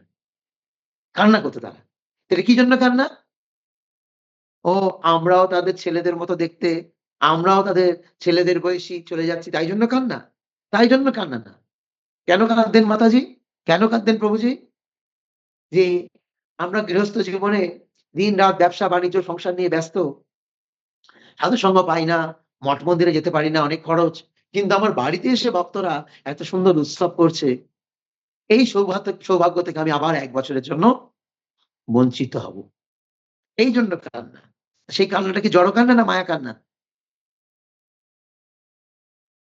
এটাও পারমার্থিক কান্না। তাই এখানে বলা হচ্ছে পতি থেকে বিচ্ছিন্ন হওয়ার ফলে, এখানে বিচ্ছিন্ন মানে এক শুদ্ধ ভক্ত থেকে তিনি বিচ্ছিন্ন হয়ে গেলেন। শুদ্ধ ভক্তের সেবা থেকে তিনি বঞ্চিত হয়ে গেলেন।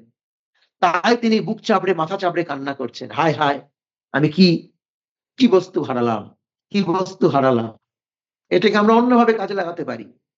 এখন ভক্তি জীবনের জন্য আমাদেরকে গুরুবর্গরা অনেক কিছু শেখাচ্ছেন। কিন্তু এখন আমরা এড়িয়ে যাচ্ছি। কিন্তু একদিন আসবে প্রকৃতির নিয়মে এই সমস্ত শুদ্ধ মহাত্মারা আর থাকবেন না।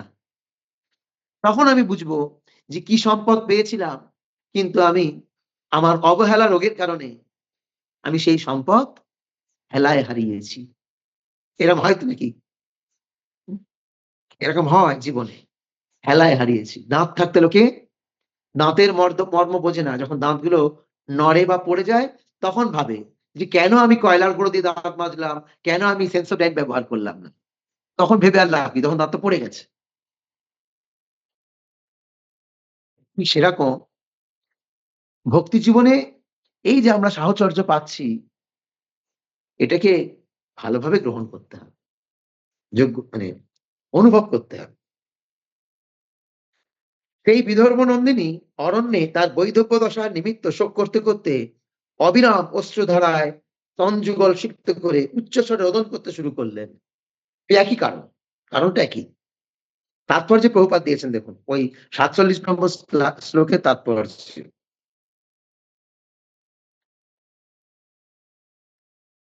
রূপক অর্থে রানী হচ্ছেন শিষ্য এবং রাজা হচ্ছেন গুরু।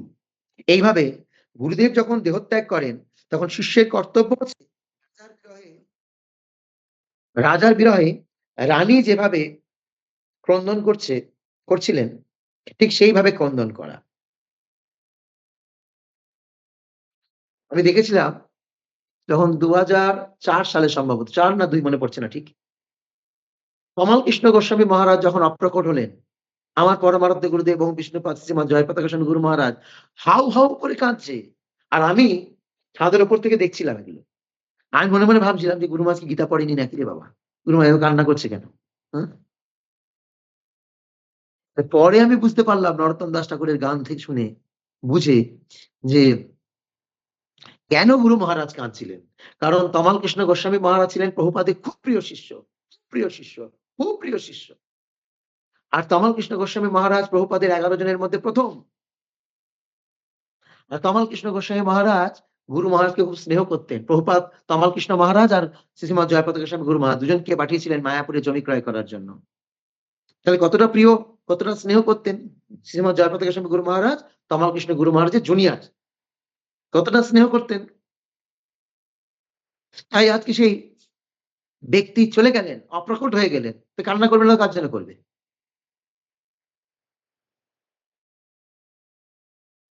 উপভোগ করে কান্না করছেন গুরু মহারাজ। সেইভাবে ক্রন্দন করা। কিন্তু গুরু ও শিষ্যের কখনো বিচ্ছেদ হয় না। কারণ শিষ্য যতক্ষণ গুরুদেবের নির্দেশ নিষ্ঠা সহকারে পালন করেন, ততক্ষণ গুরুদেব সর্বদা তার সঙ্গে থাকেন। অন্য জায়গায় প্রভুপাদ বলেছেন যে একজন স্ত্রী তিনি কখনো বিধবা হন না। কখন? অনুপম পিতা মাতাজি বলুন দেখি। একজন স্ত্রী বিধবা হন না কখন? আপনি পড়েছেন এটা, জানেন। কখন?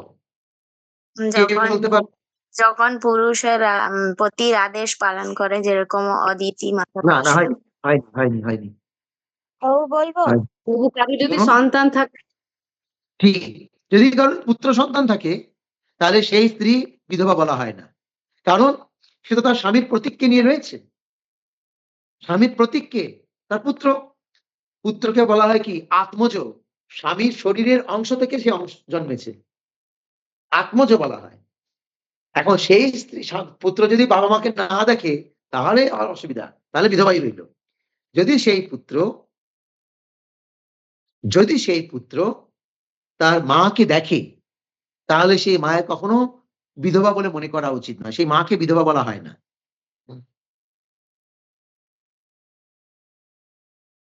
অনেক সুন্দর সুন্দর সূক্ষ্ম সূক্ষ্ম বিচার আছে, সূক্ষ্ম সূক্ষ্ম বিচার এগুলো। ছেলে যদি না দেখে তাহলে আলাদা ব্যাপার। ছেলে দেখে মাকে বাবাকে সরি মাকে, তাহলে তাকে বিধবা বলা হবে না। একইভাবে গুরুদেব অপ্রকটের পর শিষ্য কখনো অসহায় বোধ করে না, তার কারণ গুরুদেবের নির্দেশ তার সাথে আছে। যেমন স্বামীর নিদর্শন তার কাছে আছে পুত্র, সুতরাং গুরুদেবের নির্দেশ তার কাছে আছে, গুরুদেবের নির্দেশনা শিক্ষা তার সাথে রয়েছে শিষ্যের কাছে। একেই বলা হয় বাণীর সঙ্গ। বপুর সঙ্গ তো একদিন একদিন যাবেই, গুরুদেবের বপু তো এই জগৎ থেকে একদিন একদিন যাবেই। বাণীর সঙ্গ, দৈহিক উপস্থিতিকে বলা হয় বপু। শ্রী গুরুদেব যতক্ষণ প্রকট থাকেন ততক্ষণ শিষ্যের কর্তব্য হচ্ছে গুরুদেবের বপুর সেবা করা, এবং শ্রী গুরুদেব যখন অপ্রকট হন তখন শিষ্যের কর্তব্য হচ্ছে গুরুদেবের বাণীর সেবা করা। তা আমরা এখানে প্রভুপাদ বললেন গুরুদেব যতদিন ইহজগতে থাকেন ততদিন শিষ্যের কর্তব্য গুরুদেবের বপুর সেবা করা। কারা কারা গুরুদেবের বপুর সেবা করতে চান বলুন? প্রভুপাদ এখানে বলেছেন শ্রী গুরুদেব যতক্ষণ প্রকট থাকেন ততক্ষণ শিষ্যের কর্তব্য গুরুদেবের বপুর সেবা করা। কারা কারা করতে চান? একজন হাত তুললো, আর দুজন, পানাগড় থেকে একজন, বুদবুদ থেকে একজন, আর কেউ হাত টাত উঠছে না দেখি।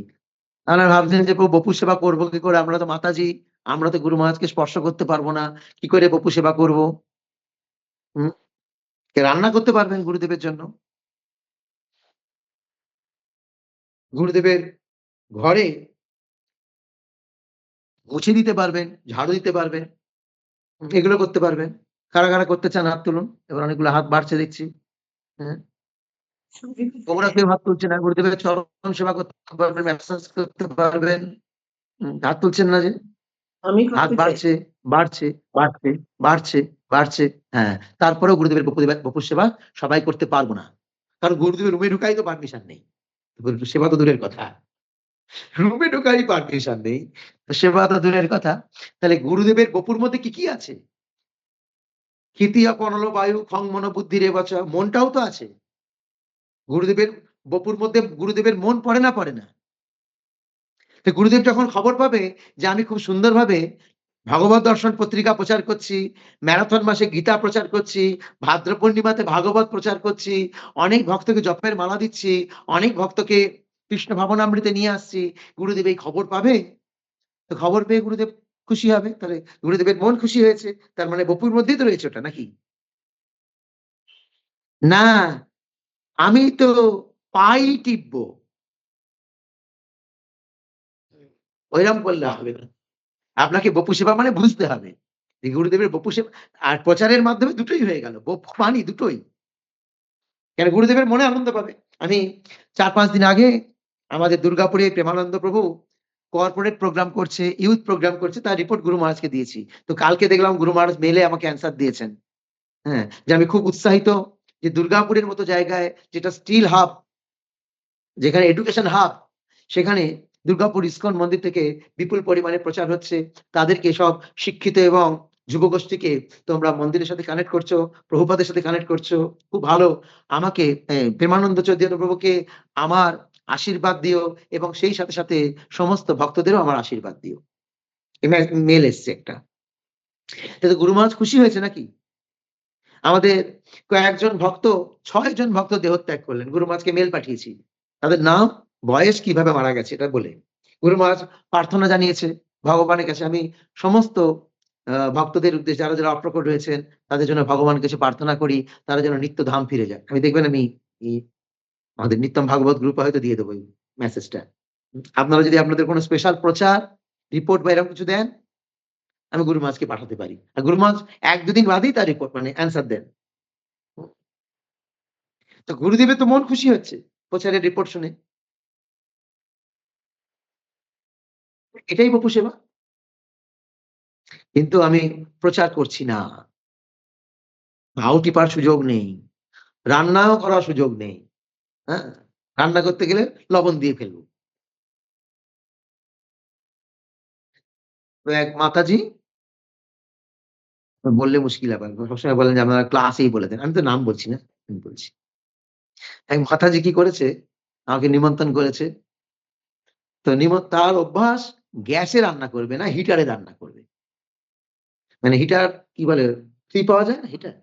তো বাড়িতে গ্যাস আছে, গ্যাসে রান্না করবে, হিটারে রান্না করবে। আর আমি গেছি, সেই গল্প বলতে হিটারের অনেক সময় কি হয়? ভোল্টেজ ডাউন থাকে, ভোল্টেজ খুব বেড়ে যায়। হ্যাঁ? তো যা ভাজা করেছে সব পোড়া। সব কাঁচকলা ভেজেছে সেটা পোড়া, করলা ভেজেছে সেটা পোড়া, বাঁধাকপির পকোড়া ভেজেছে সেটা পোড়া, পনির গুলো ভেজে বানিয়েছে সেটাও পোড়া। সব পোড়া। হুম। তা আমি এখন ইয়ার্কি করতে বলেছি, "মাতাজি, আমি কি মুখ পোড়া? যে আপনি সবগুলোই পোড়া আইটেম খাওয়াচ্ছেন?"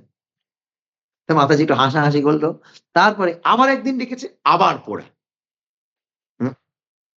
তখন আমি বললাম যে, "মাতাজি" এবার সে বলছে যে, "আমি ডেটি কিচেন এ রান্না করতে চাই।" আমি বললাম যে, "আপনি যতগুলো আমাকে খাইয়েছেন সব পোড়া। তা আমি হজম করেছি সেটা। কিন্তু মদন মোহনকে আমি পোড়া খাওয়াতে দেব না।" "না কেন প্রভু সবাই সুযোগ পায়, আমি কেন না? আমি কেন না?" বললাম, "আপনি রেডি হন আগে, প্রস্তুত হন আগে যে আপনি ভালো রান্না করতে পারেন তবে তো। সবাই যে সবকিছু সেবা করতে পারবে এমন নয় তো।" আমি গুরুদেবের রান্না করতে গেলাম। আমি ভাবলাম যে এটা ছাঁকা তেলে না ভাজলে হবে না। তো গুরুদেবের ছাঁকা তেলে শরীর খারাপ। আমি এটা পরিমাণ মতো লবণ না দিলে টেস্ট হবে না। গুরু মহারাজ লবণ খানই না। আপনি যদি আপনার আ কোনটা ভালো লাগে সেটা গুরুদেবকে অর্পণ করতে চান, যদি গুরুদেবের শরীর খারাপ হয়ে যাবে, তাহলে গুরুদেবের বপু সেবা হবে? না। তাহলে বপু সেবা গুরুদেব কোনটা চাইছে সেই অনুপাতে করা। গুরুদেব চাইছে প্রচার করো, সবাই মিলে প্রচার করো। ৪ টে নিয়ম পালন করো, তাতে আমি খুশি হব। এটাই তো বপু সেবা। বপু মানে দুটোই হয়ে গেল। তো এই ছিল আজকের আলোচ্য বিষয়। যে কেন বিদুর্বী কন্যা তিনি কান্না করেছিলেন, শিষ্যের গুরুদেবের অপ্রকটে কেমন ভাব হওয়া উচিত, গুরু শিষ্য কখনো পৃথক হয় না, আর কিভাবে আমরা আমার জীবদ্দশায় গুরুদেবের সেবা করতে পারি, বপু এবং বাণীর সেবা কিভাবে আমি করতে পারি। তো আজকে এই ৪৫ থেকে ৪৭ নম্বর শ্লোকের ভিত্তিতে সেই শিক্ষা আমরা পেলাম। হরে কৃষ্ণ। কারো কোনো প্রশ্ন?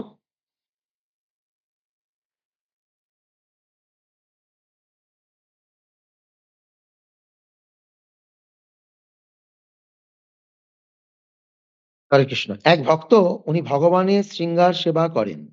উনি আমাকে বললেন যে, "আমি এত ক্লাস করি না। বেশি কিছু জানতে চাই না। শুধু একটাই জানতে হবে, কৃষ্ণ আমার, আমি কৃষ্ণের।" তাহলে এটা কি ঠিক? উনি এত উচ্চ স্তরের থেকেও অ্যা ক এই কথা বলছেন। কৃপাপূর্বক বলবেন। বাস্তবিক যদি তার এটা ধারণা হয়ে যায় যে, হ্যাঁ, কৃষ্ণ আমার আর আমি কৃষ্ণের। ব্যাস আর কিছু দরকার নেই। গোপীদের ভাবটা এটাই। গোপীরা আলাদা কোনো প্রবচন শুনতে যায়নি। ঠিক আছে। কিন্তু যদি তিনি প্রবচনকে এড়ানোর জন্য মানে ভালো লাগে না শুনতে, তার জন্য এটা বলছেন, তাহলে ভুল। আরেকটা দিক হচ্ছে, যার মনে হবে যে কৃষ্ণ আমার, ধরুন আমি কাউকে ভালোবাসি। তার বিষয়ে শুনতে আমার ভালো লাগবে। সেটাও সেই। আমি কাউকে ভালোবাসি মানে আমি যেরকম তার কথা শুনতে পছন্দ করি, যদি কৃষ্ণ আমার হয়, তাহলে কৃষ্ণের কথা শুনতে আমার ভালো লাগবে। অনীহা লাগবে না। কেন এটাও কৃষ্ণের। মা যশোদা কি করলেন? কৃষ্ণকে কোল থেকে নামিয়ে দুধ আনতে গেলেন। রামবন্ধন লীলায় দেখতে পাওয়া যাচ্ছে। কৃষ্ণকে কোল থেকে নামিয়ে দুধ আনতে গেলেন। কেন? না দুধটাও কৃষ্ণের সেবার উপকরণ। কৃষ্ণ যেমন আমার কোলে ঘুমাচ্ছে, এতে যেমন কৃষ্ণ সুখ পাচ্ছে, কৃষ্ণ ওই দুধটা খেলেও সুখ পাবে। তো ওটা কৃষ্ণের সেবার উপকরণ। তাই এখন কৃষ্ণ থাক, দুধটা বাঁচাই। সেখান থেকে শিখতে হবে যে আমি কৃষ্ণ কথা শ্রবণ করব না, আর ভাববো কৃষ্ণ আমার। কিন্তু কৃষ্ণ কি বলেছে? যে যিনি আমার কথা শ্রবণ কীর্তনে আসক্ত তার হৃদয়ের ভোগ বাসনা আমি বিনাশ করি।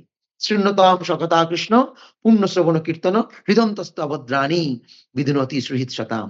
আমার কথা শ্রবণ কীর্তনে আসক্ত বলেনি আমার প্রতি কেবল আসক্ত, আমার কথা শ্রবণ কীর্তনে আসক্ত তার হৃদয়ের ভোগ বাসনা আমি বিনাশ করি। আমি গতকাল উদাহরণ দিচ্ছিলাম না মণিগোপাল প্রভুর উদাহরণ। ধরুন আপনি কোনো জায়গায় ভগবানকে দর্শন করতে গেছেন, প্রচুর ভিড়, প্রচুর ভিড়। আপনি পায়ে বুড়ো আঙুলের উপর ভর দিয়ে উঁচু হয়ে দেখছেন ঠেলা হচ্ছে, এই হচ্ছে, আপনার কাপড়টা টেনে টানছে, কেউ চুল টানছে। হুম। আপনি দামোদর মাসে ভগবানকে আরতি করতে গিয়েছেন, আপনার পেছনে প্রচুর ভিড়, সবাই দিক দিয়ে আরতি করছে। সবসময় আমার মনের মধ্যে রয়েছে চুলটা আগুন লেগে গেল না তো, চুলটা আগুন লেগে গেল না তো, কাপড়টা আগুন লেগে গেল না তো। তাহলে আপনি দাঁড়িয়ে আছেন ভগবানের দিকে তাকিয়ে, কিন্তু মনটা চুলের দিকে, কাপড়ের দিকে, ঠেলাঠেলি গোতাগুতি হচ্ছে, মাঝে মাঝে কানে হাত দিচ্ছেন, খুলে গেল না তো, মোবাইলটা ধরে আছেন, পড়ে গেল না তো, ভ্যানিটি ব্যাগটা হাত থেকে পড়ে গেল না তো। অথবা আপনি ঢুকেছেন মন্দিরে, জুতো কাউন্টারে না রেখে বাইরে রেখে চলে এসেছেন, আছেন ভগবানের সামনে, আর চেতনাটা জুতোর চেতনা। হ্যাঁ, জুতোটা চুরি হয়ে গেল না তো? প্রচুর ভিড় তো আজকে, মন্দিরে প্রচুর ভিড়। আমি তো আজকে নতুন জুতো পরে আসলাম, কেউ আবার নিয়ে চলে গেল না তো? আপনি আছেন মন্দিরে, কিন্তু মনটা কোথায় আছে? জুতোয় পড়ে আছে। হুম, আচ্ছা, জপ করতে বসেছেন। হরে কৃষ্ণ, কৃষ্ণ কৃষ্ণ, হরে হরে, হরে রাম, রাম রাম হরে হরে। ঔদার্য বাবু এসছে আজকে বাড়িতে পরোটা, চাল চচ্চড়ি বানাতে হবে। হরে কৃষ্ণ, কৃষ্ণ কৃষ্ণ, হরে হরে, হরে রাম, রাম হরে হরে। প্রভু আবার গাঁতার পাতার পকোড়া ভালোবাসে, ওটাও করতে হবে। হরে কৃষ্ণ, কৃষ্ণ কৃষ্ণ, হরে হরে, হরে রাম, রাম হরে হরে। তার মানে কি? তার মানে জপ হচ্ছে মন অন্যদিকে আছে। আপনি তীর্থে গিয়েছেন, তীর্থে কোন জায়গায় তীর্থ দর্শন করতে গিয়েছেন, সেখানে দর্শন করতে গিয়ে আপনার কি মনে হচ্ছে? ট্রেন থেকেই মনে করতে করতে যাচ্ছেন। হুম, ট্রেন থেকেই মনে করতে করতে যাচ্ছেন। প্রভুকে ট্রেন থেকে নেমেই বলবো একটা মেসেজ করে দিই। প্রভু, আমরা এই কয়জন মাতাজি কিন্তু একসাথে থাকবো। ওখানে গিয়েও দলবাজি করছি। আমরা কয়েকজন একসাথে থাকবো। হুম।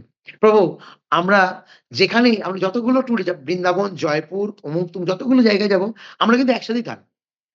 প্রভু প্লিজ। হ্যাঁ, ওখানে গিয়েও দলবাজি।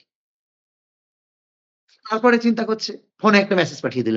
প্রভু, আপনি তো জানেন আমার কোমরে ব্যথা। আমাকে এমন একটা বাথরুম দেবেন যাতে কোমর থাকে, ইন্ডিয়ান যেন না থাকে। আরে তুমি তীর্থ করতে যাচ্ছ, তুমি তীর্থ চিন্তা করো, পায়খানা চিন্তা করছো কেন তুমি? তুমি একবার চিন্তা করো যে আমি বৃন্দাবনে গিয়ে যা, যা দেখবো আমি লিখবো। বরং আগে জিজ্ঞেস করি প্রভুকে যে, "প্রভু, আমরা ১ম কোথায় যাচ্ছি? যদি আপনি আমাকে আগে একটু বলে দেন সেই জায়গার ঘটনাটা, তাহলে আমরা গিয়ে সেইভাবে দর্শন করতে পারবো।" ওগুলো বলছে না। কি বলছে? মেসেজ পাঠিয়ে দিল। "প্রভু, এমন একটা বাথরুম দেবেন যতটা ইন্ডিয়ান না হয়, যেন ওটা ইটালিয়ান হয়।"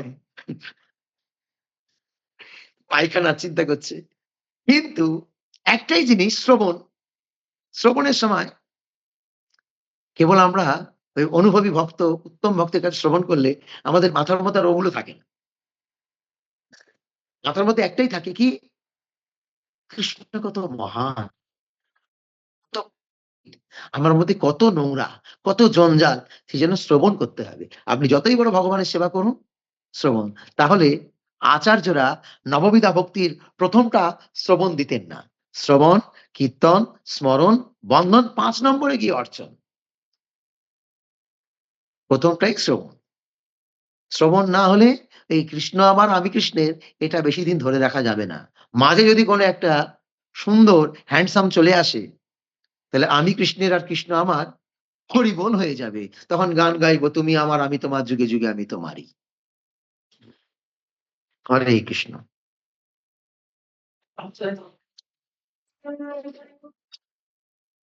স্মৃতিমঞ্জুরি মাতাজি বলুন দেখি কি বলছেন? মাতাজি তো এই বৃন্দাবনের কথাটাই বলবে বুঝতে পারছি।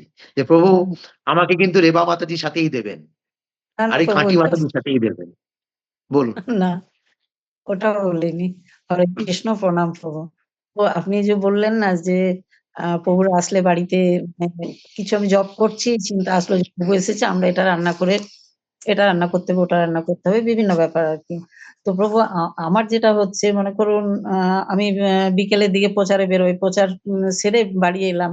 সন্ধ্যা আরতি করছি। তো সন্ধ্যা আরতি করতে, করতে আমার কিন্তু ওই চিন্তাটা আসছে যে কালকে আমি আবার কোন পাড়াটায় যাবো?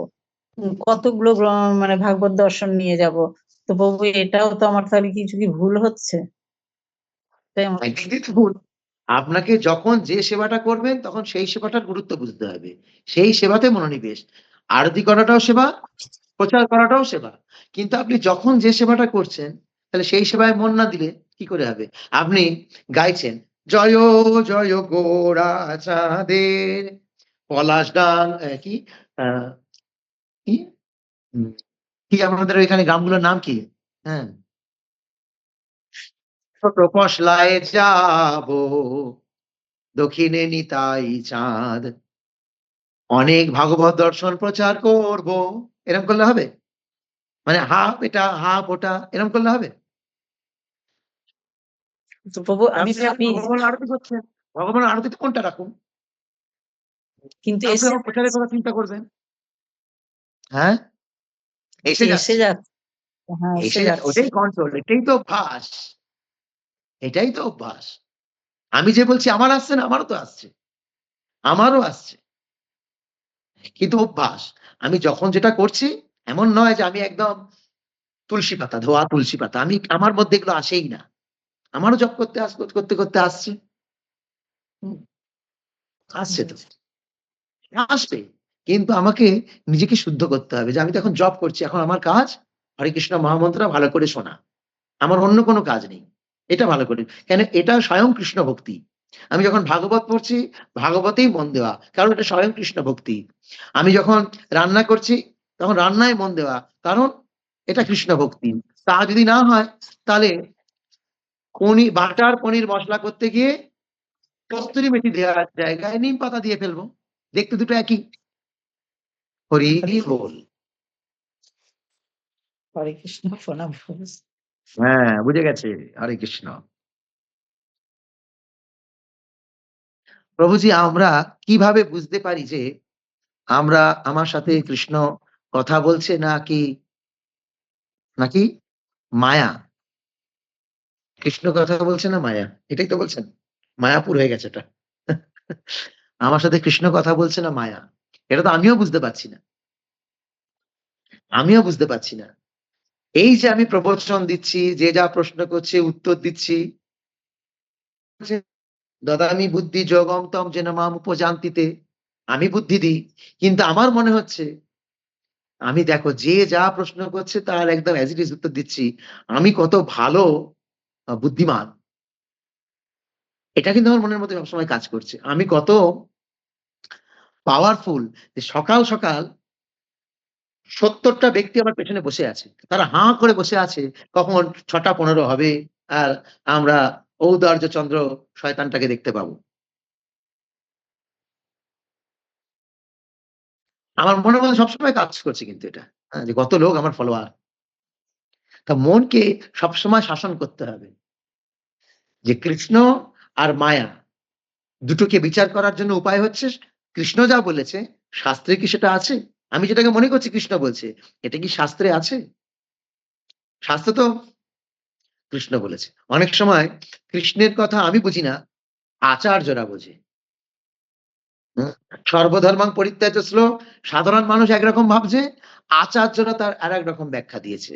ব্যবসায়ের নিকা বুদ্ধি সাধারণ মানুষ একরকম ভাবছে, আচার্যরা একরকম ব্যাখ্যা দিয়েছে। তাহলে ভগবানের কথা আচার্যদের সেই জন্য বলা হয়েছে সাধু শাস্ত্র গুরু বাক্য। হুম। কৃষ্ণ বললেও মানে যদি মনে করছে এটা কৃষ্ণের কথা, শাস্ত্রে যা বলা হয়েছে তার সাথে মিলিয়ে নেব। কেন কৃষ্ণ তো শাস্ত্র বাইরে কিছু বলবে না। এমন কিছু বলবে? কৃষ্ণ যেটা ওনার দেওয়া শাস্ত্রের মধ্যে নেই, হঠাৎ করে আপনাকে কিছু বলে দেবে? আর বলে দেবে যে, "না এটা আমি বলিনি আগে, এখন তোমাকে বলছি।" এমন বলবে? "এটা আমি কখনো আগে বলিনি, এখন তোমার জন্য স্পেশাল বলছি।" না। কৃষ্ণ কখনো চৈতন্য মহাপ্রভু আসলেন। চৈতন্য মহাপ্রভু এসে গীতা, ভাগবতের কথা বাদ দিয়ে অন্য কিছু বলেছে কি? স্বয়ং ভগবান। তিনি তো নতুন কিছু পন্থা অবলম্বন করতে পারতেন। কিন্তু অন্য কোনো পন্থা বাদ দিয়ে, সব পন্থা বাদ দিয়ে তিনি কোন পন্থা দিলেন? ভগবদ গীতা 10 অধ্যায়ের পন্থা। কি? অহং সর্বস্ব প্রভব। কৃষ্ণই যে সমস্ত কিছুর মালিক সেটাকে উপস্থাপন করলেন। আর কি দিলেন? যজ্ঞের মধ্যে জপযজ্ঞ, তাই সবথেকে বড় যজ্ঞ হচ্ছে জপযজ্ঞ। কোথায় বলা হয়েছে? ভাগবতে বলা হয়েছে যে কলিযুগের মানুষ এই জপ বা সংকীর্তন যজ্ঞের দ্বারাই ভগবানের আরাধনা করবে। সেটাই মহাপ্রভু বললেন। তখন বুঝতে হবে যে এটা কৃষ্ণ বলছে আর এটা মায়া বলছে। হুম, হরে কৃষ্ণ। ঠিক আছে, তাহলে আজকে এখানেই বিরাম। কৃষ্ণ প্রণাম প্রভু। আমি একটা কে কথা বলছেন? জিজ্ঞেস করতাম প্রভু। বলছি বিয়ে বাড়ির একটা নিমন্ত্রণ করে এসেছে, তো সেখানে উনি বলছিলেন আপনি তো মাতাজি কিছু খান না, তো সেখানে আমি আপনার জন্য কি আয়োজন করতে পারি? তো আমি তখন বলেছি যে আপনার বিয়ে বাড়ির প্লেট কত টাকা কি মানে রেখেছেন? তো বলছে ১,০০০-১,২০০ টাকা। তখন একটা আমি প্লেট 100 টাকা? বলছি যে হ্যাঁ। তো তখন ওনাকে আমি বললাম যে যদি আপনি আমাকে একটু সুযোগ দিন, তাহলে আপনার তো রিটার্ন গিফট আয়োজন করেছেন নিশ্চয়ই। তো সেখানে আমি কিছু বই দিতাম, তো আপনি ওই ১,২০০ টাকা যদি আমাকে দেন আমার খাওয়ার প্লেট হিসাবে। তখন উনি বলছে যে এখন এই মুহূর্তে দিতে পারবো না। তা আমি বললাম তাহলে বইটা কি আমি ওখানে প্রচার করতে পারি, সেটা কি বলতে পারেন? বলে কি হ্যাঁ করতে পারেন। তো আমি ভগবত দর্শন ওনাকে বলেছি ঠিক আছে ১,২০০ টাকা যে বইয়ের দাম সেটা আপনি আমাকে দেবেন, আমি ওটা ওখানে করবো। তখন বলে যে আমি এইটা করতে পারবো না, দায়িত্ব নিতে পারবো না। তার মানে সবার হাতে, হাতে আমিই তুলে দেবো। শুধু আপনি যদি হ্যাঁ বলেন। তো এটা কি ভুল হলো কিছু? একদমই নয়, একদমই নয়। এই ১২০০ টাকা না খেয়ে আপনি যে কৃষ্ণ ভক্তির প্রচার করছেন, দারুণ। কিন্তু লোকে হাসছে না, এই যে কি হ্যাংলা রে বাবা! হ্যাঁ, কারণ ওখানে ৬০০ লোকের রান্নার মধ্যে আপনার প্লেটটাও ১২০০ টাকায় ঢুকে যাবে, ওটা গায়ে লাগবে না। কিন্তু যখন আলাদা করে আপনাকে ১২০০ টাকা দিতে যাবে, তখন গায়ে লাগবে। তারপরেও আপনি খুব বুদ্ধিমতির মতো কাজ করেছেন যে এটাই হচ্ছে ইসকন ভক্ত। এটাই হচ্ছে ভালো ভক্ত। ইসকন ভক্ত মানে তাকে চিন্তা করতে হবে, আমি যেখানেই যাবো, আমি ঢেঁকি, আমি ধান ভাঙবো। আমি বিয়ে বাড়িতে গিয়ে ১২০০ টাকার প্লেট খেয়ে নেবো না। আমি ১২০০ টাকার গ্রন্থ প্রচার করবো। আপনি ক্যালকুলেশন করুন, ১২০০ টাকায় কটা বই হবে? ৫৮ খানা বই হবে। ৪৮ টা। ৪৮ টা না? ৪৮ টা বই হবে। ব্যাস, আপনি ৪৮ টা বই প্রচার করে চলে আসবেন। তবে এটাও ঠিক, ১২০০ টাকা সেই দিনেই নিয়ে আসবেন। ও যদি বলে যে এখন দিতে পারছি না, আপনি কি বলবেন? তাহলে আপনি নিমন্ত্রণ করে আপনি কি বলছেন আমায় যে এখন খেও না পরে খেও? যদি সেরকম উনি লোকটা হয়। বিয়ে বাড়িতে একটু ব্যস্ত থাকবে, তাই উনি আমাদের মানে চেনা জানা, তাই আমি কাছের বলে ওনাকে বলতে পেরেছি কথাটা। আর উনি সেটা যদি যাই হোক রাজি হয়েছেন। মানে এমন না হয় যে আপনিও খেলেন না আর গ্রন্থের টাকাটাও পেলেন না। একুল উকুল দুকুল গেল। সেটা যেন না না বাবা হয়। দেবে, উনি দেবে কনফার্ম। আচ্ছা বলুন দেখি, আমাদের এই ভক্তদের কার্যকলাপ দেখে পাবলিক কি ভাববে? আমরা একটা আস্ত পাগল। আমরা একটা অন্য গ্রহলোক থেকে এসেছি। এ বিয়ে বাড়িতে গিয়ে এরকম বলে কেউ যে, "আপনি আমার পেছনে কত টাকা খরচ করতেন খাওয়ার পেছনে? হ্যাঁ? সেই টাকাটা আমায় দিয়ে দিন।" কেউ বলে এরকম? এটা আস্ত পাগল ছাড়া কেউ বলতে পারে? হ্যাঁ, আজকের এখানে ক্লাসে অন্তিম, যায়নি, অন্তিম উনি শিক্ষা। এসেছিলেন কার্ড দিতে আর কি। আজকের ক্লাসের অন্তিম শিক্ষা। আমাদের তো পাগল হতেই হবে। পাগল আমরা অলরেডি হয়ে আছি। কেউ কোনো মেয়ের জন্য পাগল, কেউ মানে একটা ছেলে একটা মেয়ের জন্য পাগল। একটা মেয়ে একটা ছেলের জন্য পাগল। কেউ টাকার জন্য পাগল। কেউ সংসারকে দাঁড় করানোর জন্য পাগল। কেউ পদ পজিশন চেয়ার গদির জন্য পাগল। আমরা নয় কৃষ্ণের জন্য পাগল হলাম। অসুবিধে কি? সবাই তো পাগল। সবাই তো পাগল। আমরা নয় কৃষ্ণের জন্য পাগল হলাম। এই যে কৃষ্ণ বাদ দিয়ে যেগুলো পাগলামো, সেই পাগলামোর গতি কি? অধোগতি। অধো গচ্ছন্তি তামসা। কারণ সবগুলোই তমগুণের পাগলামো। আর যদি কৃষ্ণের জন্য কেউ পাগল হয়, ঊর্ধ্বে গচ্ছন্তি সত্যস্থা। কৃষ্ণ বলবে, "তুমি আমার পাগল, তুমি আমার দিবানা হয়ে গিয়েছো, আমিও তোমার দিবানা হয়ে গেলাম। আমিও তোমাকে পাওয়ার জন্য, ফিরিয়ে নিয়ে যাওয়ার জন্য পাগল হয়েছি।" হরে কৃষ্ণ। ধন্যবাদ। আজকে এখানেই বিরাম। ধন্যবাদ। কাল আবার দেখা হবে। আজকে ভক্তি বিজয় ভাগবত মহারাজের ক্লাস রয়েছে দুর্গাপুর ইস্কন মন্দিরে বিকেল 4:30 থেকে। আমরা আশা করি সেই ক্লাস আমরা অনলাইনে দেব। আপনারা যারা আসতে পারবেন না শুনবেন। আর যারা আসতে পারবেন অবশ্যই মহারাজের অবশ্যই মহারাজের দিব্য সান্নিধ্য লাভ করার জন্য সামনে এসে বসবেন, মানে ক্লাস উপস্থিত থাকবেন। ঠিক আছে, ধন্যবাদ। কৃষ্ণপ্রভু এই লিঙ্কেই হবে, এই লিঙ্কেই হবে ক্লাস। এই লিঙ্কেই হবে, এই লিঙ্কেই হবে, নিত্যম ভাগবত সেবা গ্রুপেই হবে। প্রভু লতা মাতাজি হরিবোল আর মাতাজির আইডিয়াটা মাথায় রইলো, এবার কাজে লাগানোর চেষ্টা করব। হরিবোল, প্রণাম। ফ্রিতে দিলে সবাই নেবে, পয়সা দিলে নিতে চাইবে না, ওই জন্য আর কি এই সুযোগে আমি এটা কাজে লাগিয়েছি। লতা মাতাজি কি জয়। হেবি সুন্দর। তো রাধা মাধব কি জয়। খুব ভালো কাজ করেছো মাতাজি। হরে কৃষ্ণ। আমার কাছ থেকে আইডিয়া হরি বল।